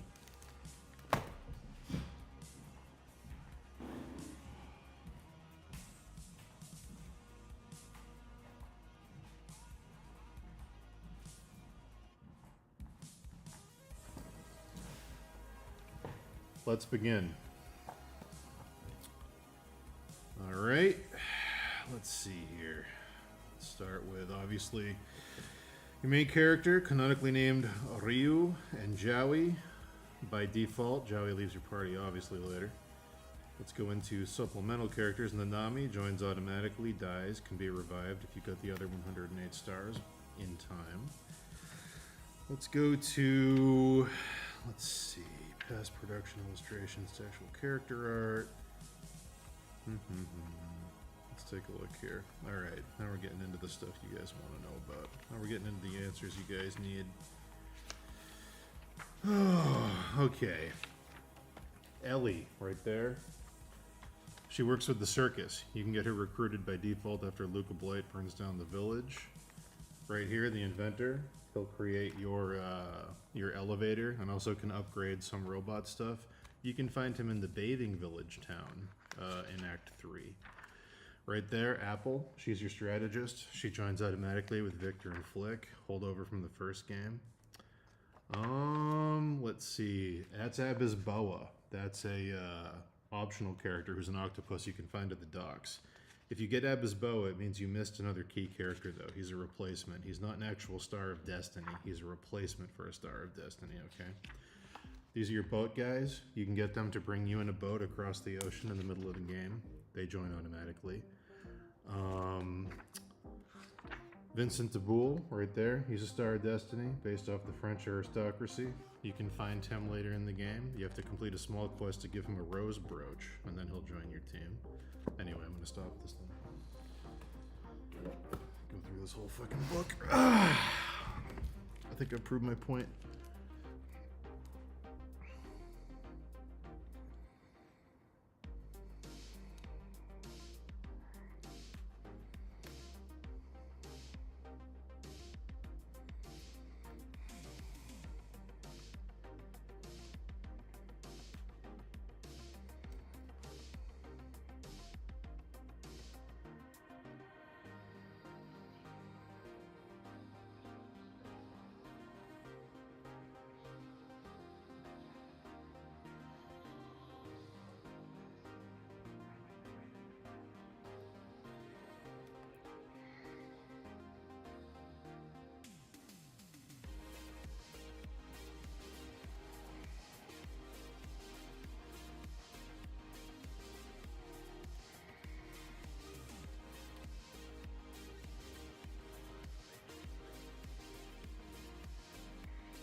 This book's actually awesome.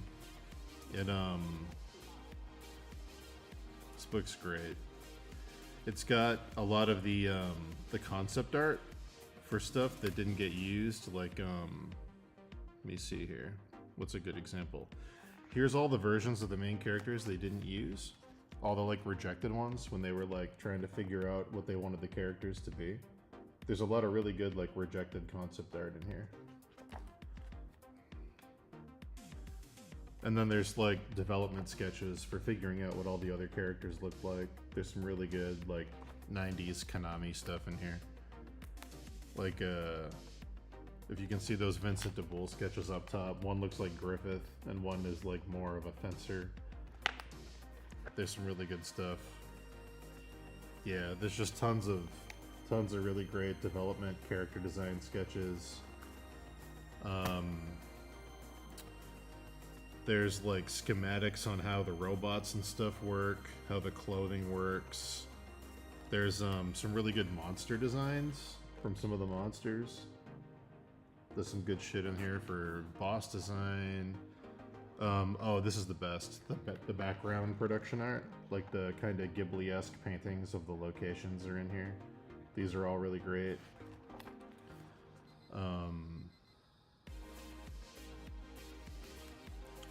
All the world building, like the heraldry, all the flags and all the symbology and stuff is in here.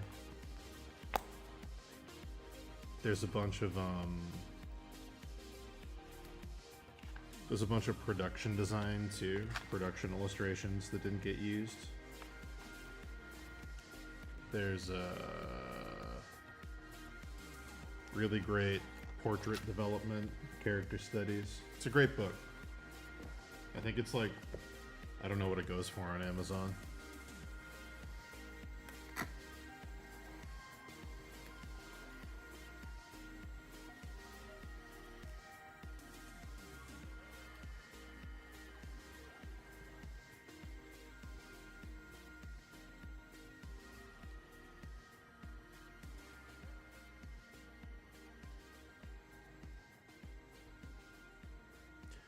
If you type Suikoden 2 art book on eBay, you should find it, yeah.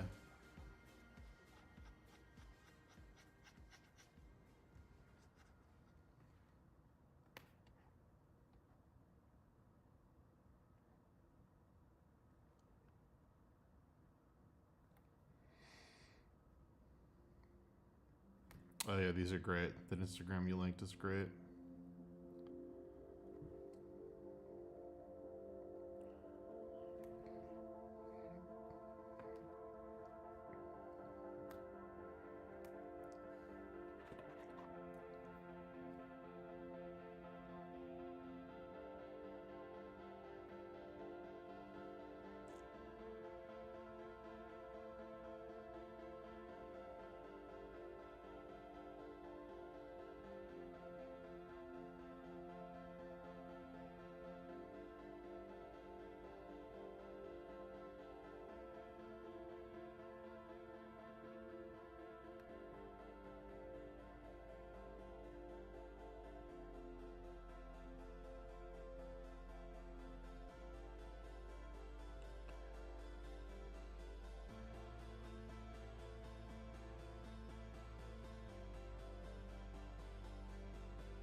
Unfortunately, a shorter stream today.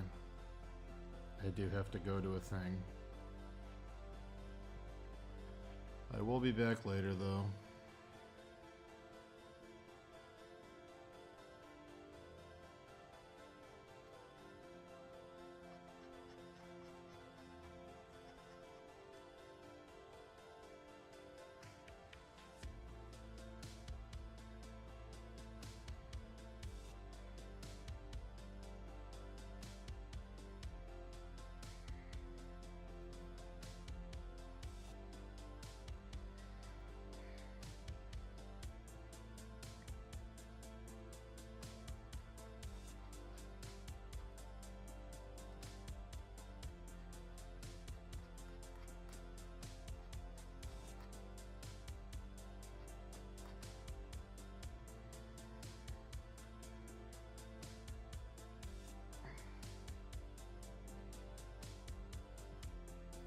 So the reason I'm streaming on YouTube instead of Twitch or whatever, mostly because I haven't figured out how to simultaneously stream yet. I don't think OBS will let me do both at once. I'd like to stream on YouTube. YouTube's easier to stream on than Twitch for me personally, but I would like to do both at the same time if I can. I just haven't, I've been so focused on work, I haven't had a chance to research the best way to simultaneously stream. Reading two chats might get a little messy too.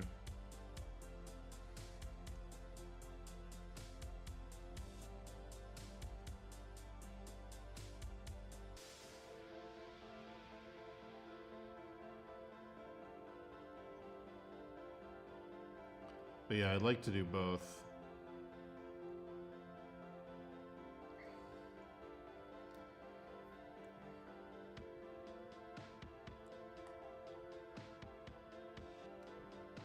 YouTube's very easy to set up. Yeah, YouTube is just like start OBS, stream, YouTube receives OBS, click go live, you're live. It's like very, very easy.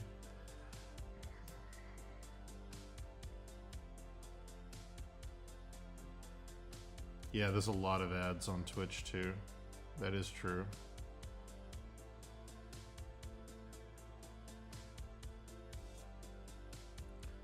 Do you get ads with subs? If you sub to somebody on Twitch, do you still see ads?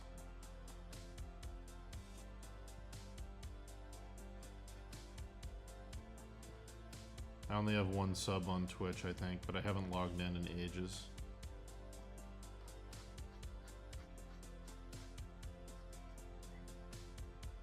I think I'm only subbed to Easy Allies. I think. Maybe Dave. I don't know.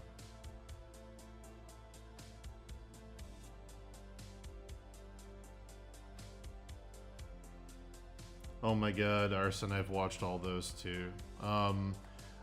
Lately I've been cramming the Patrician TV videos that are like 20-hour Skyrim reviews and things. Even if they're reviews about games I don't like, if they're 8 hours long, I'll listen to them. Lately I've just been doing that. Listening to those like 10-hour video game reviews. Patrician's good for those. There's also, fuck, I'm drawing a blank. There's a bunch of people that do them. Fuck. Someone in chat will know. But yeah, lately I've just been watching those.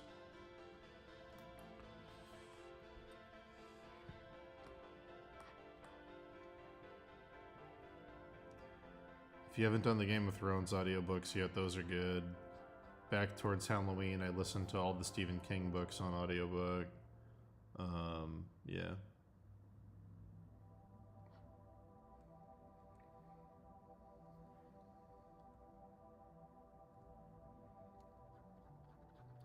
Honestly, lately,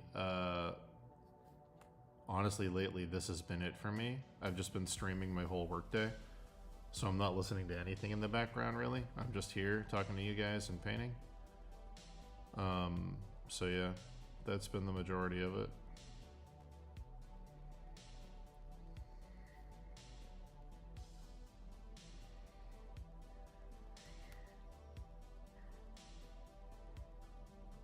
You're going the wrong way.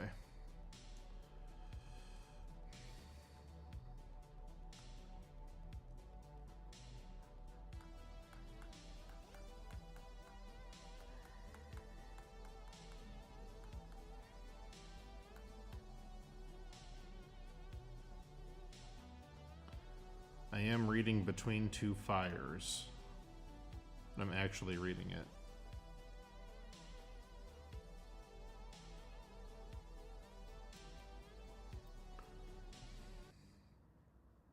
Whoa. The hell? Are you still listening? Yes.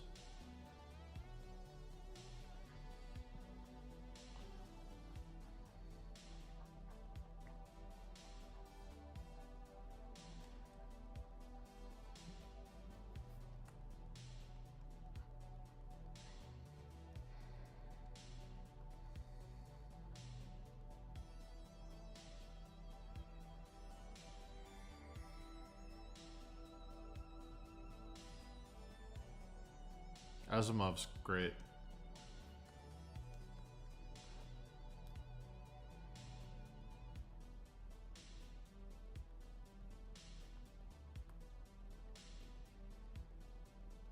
The Lovecraft stuff is good audiobook too. Most of them are free on YouTube. They're all, I believe they're all public domain. There's a channel I like called History Buffs that just goes through movies about historical things and talks about all the historical inaccuracies. That one's good too. That's a good like 30, 40 video rabbit hole you can go down. What else? Yeah, I mean, honestly, right now, if I need something to kill time, like when I'm swimming in the pool or something, I will just put on a like a Patrician TV episode, because it's like 12 hours of him talking about like Oblivion or Morrowind or something, and I can just zone the fuck out and just listen to him talk about the Dark Brotherhood questline not being as good or some bullshit, and it's like, okay, that's fine. Internet Historians Incognito mode is a good option. He's in the Fields are a good option. It's usually just him talking to other YouTube creators and joking around and doing skits and improv and stuff about topics. Those are all pretty good videos.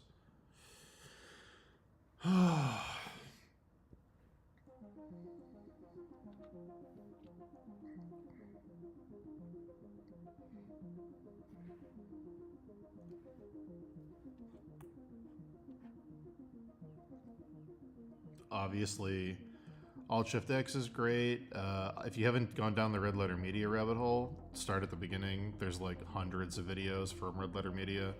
Obviously, there's the long form Plinkett movie reviews for Star Wars and Star Trek, but then there's also Half in the Bag, where they review movies that come out regularly, starting, I believe, in like 2013 all the way to now.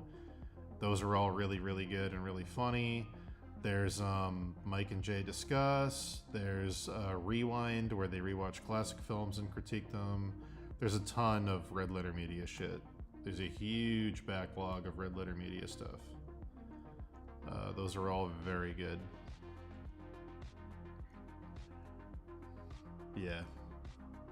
I figured you had, but...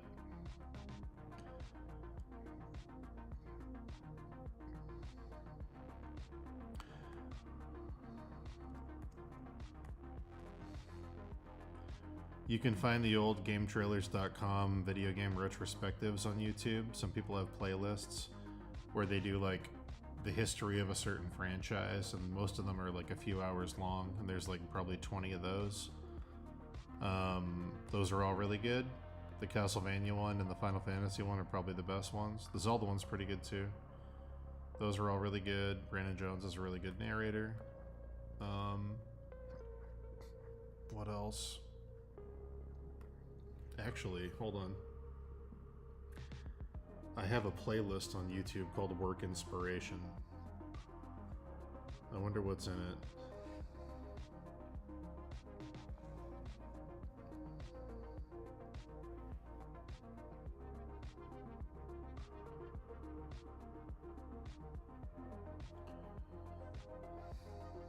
Work Inspiration. Castlevania.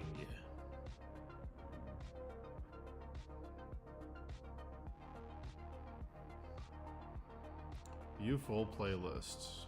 No, no, no, no, no, no, no.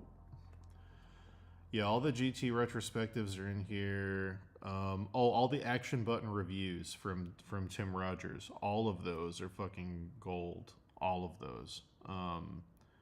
Copy link address.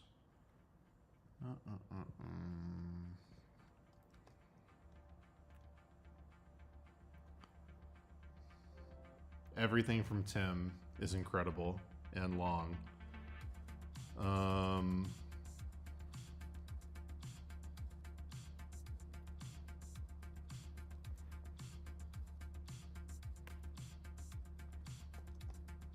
Everything is a remix. I watch at least once a month.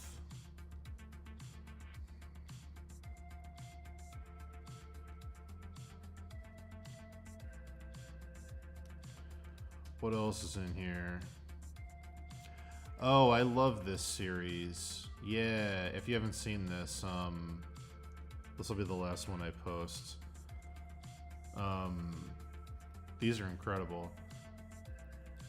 This is a thing that Easy Allies did called Brandon Plays Pokemon, where Brandon Jones, who's a video game journalist, has never played a Pokemon game ever, and he plays through Pokemon Red and Blue for the first time on camera with Kyle Bossman, who's played all the Pokemon games, and he goes in blind, knowing nothing about it, and they just have long discussions about, like, what do you think this is, and, like, how does the game convey, like, what the Pokemon are, and, like, what's going on, and like he notices tons of weird things and comes at it from a really cool perspective you might never have seen. Those are all really, really, really good. Some really great stuff in that. Some really wholesome comedy in that too. Anyway, yeah. If you ever want to trade inspiration, you have me on Discord. We can shoot videos and shit back and forth.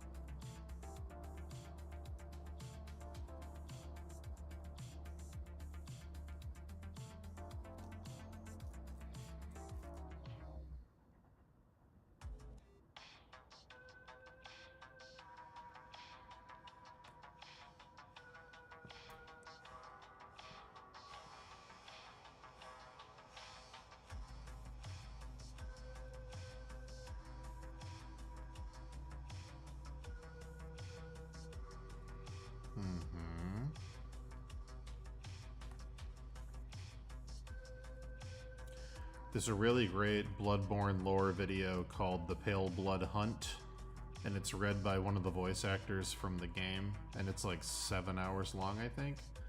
And it goes through all the lore of the whole Bloodborne universe. I checked like faction by faction. It explains what the church is and what blood healing is and Bergenworth, and like that one's really good too. It's read like an audiobook by the voice actor, I want to say, for the priest guy who hunts the vampires in the game. I think he's the one reading it. But yeah, that's a really good video too. You should be able to just type in The Pale Blood Hunt and find it. Comic Book Girl 19 has some great videos called Epic History, where she goes through the history of franchises. Her Game of Thrones ones were her most popular. Her X-Men one is also incredible. Her Epic History X-Men is like one of the best things she ever made. She also has a show called Greater Creators, where she goes through and talks about, like, you know, Frank Frazetta and, you know, H.R. Giger and, like, Jodorowsky, and, like, she'll go through and talk about these amazing artists and their whole career and how they became big and what they did to revolutionize the genre. Those videos are all super good. Shout out to Danica. Love you. Yeah.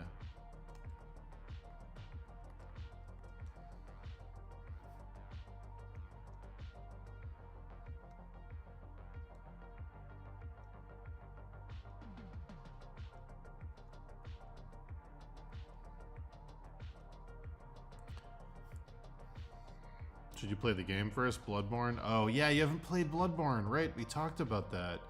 Yeah, never mind. Don't watch the Pale Blood Hunt then. It's not going to mean anything to you. Yeah. Can I just send you an American PlayStation 4 with Bloodborne pre-installed on it? Can I just send you my PS4? Will it work over there? I don't know what that would cost to ship to you. Probably a lot, right?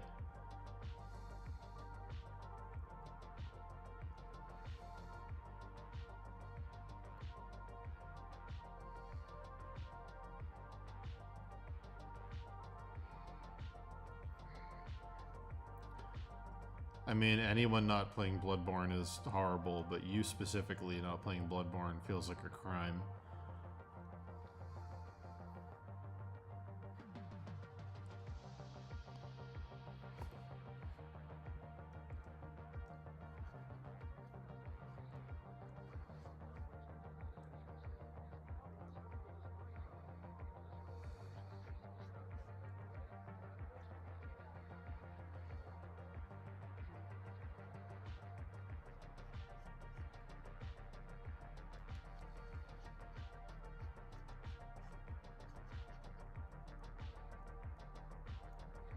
It's okay, man. The nice thing about the FromSoft stuff is that it's pretty timeless. You can hop in whenever.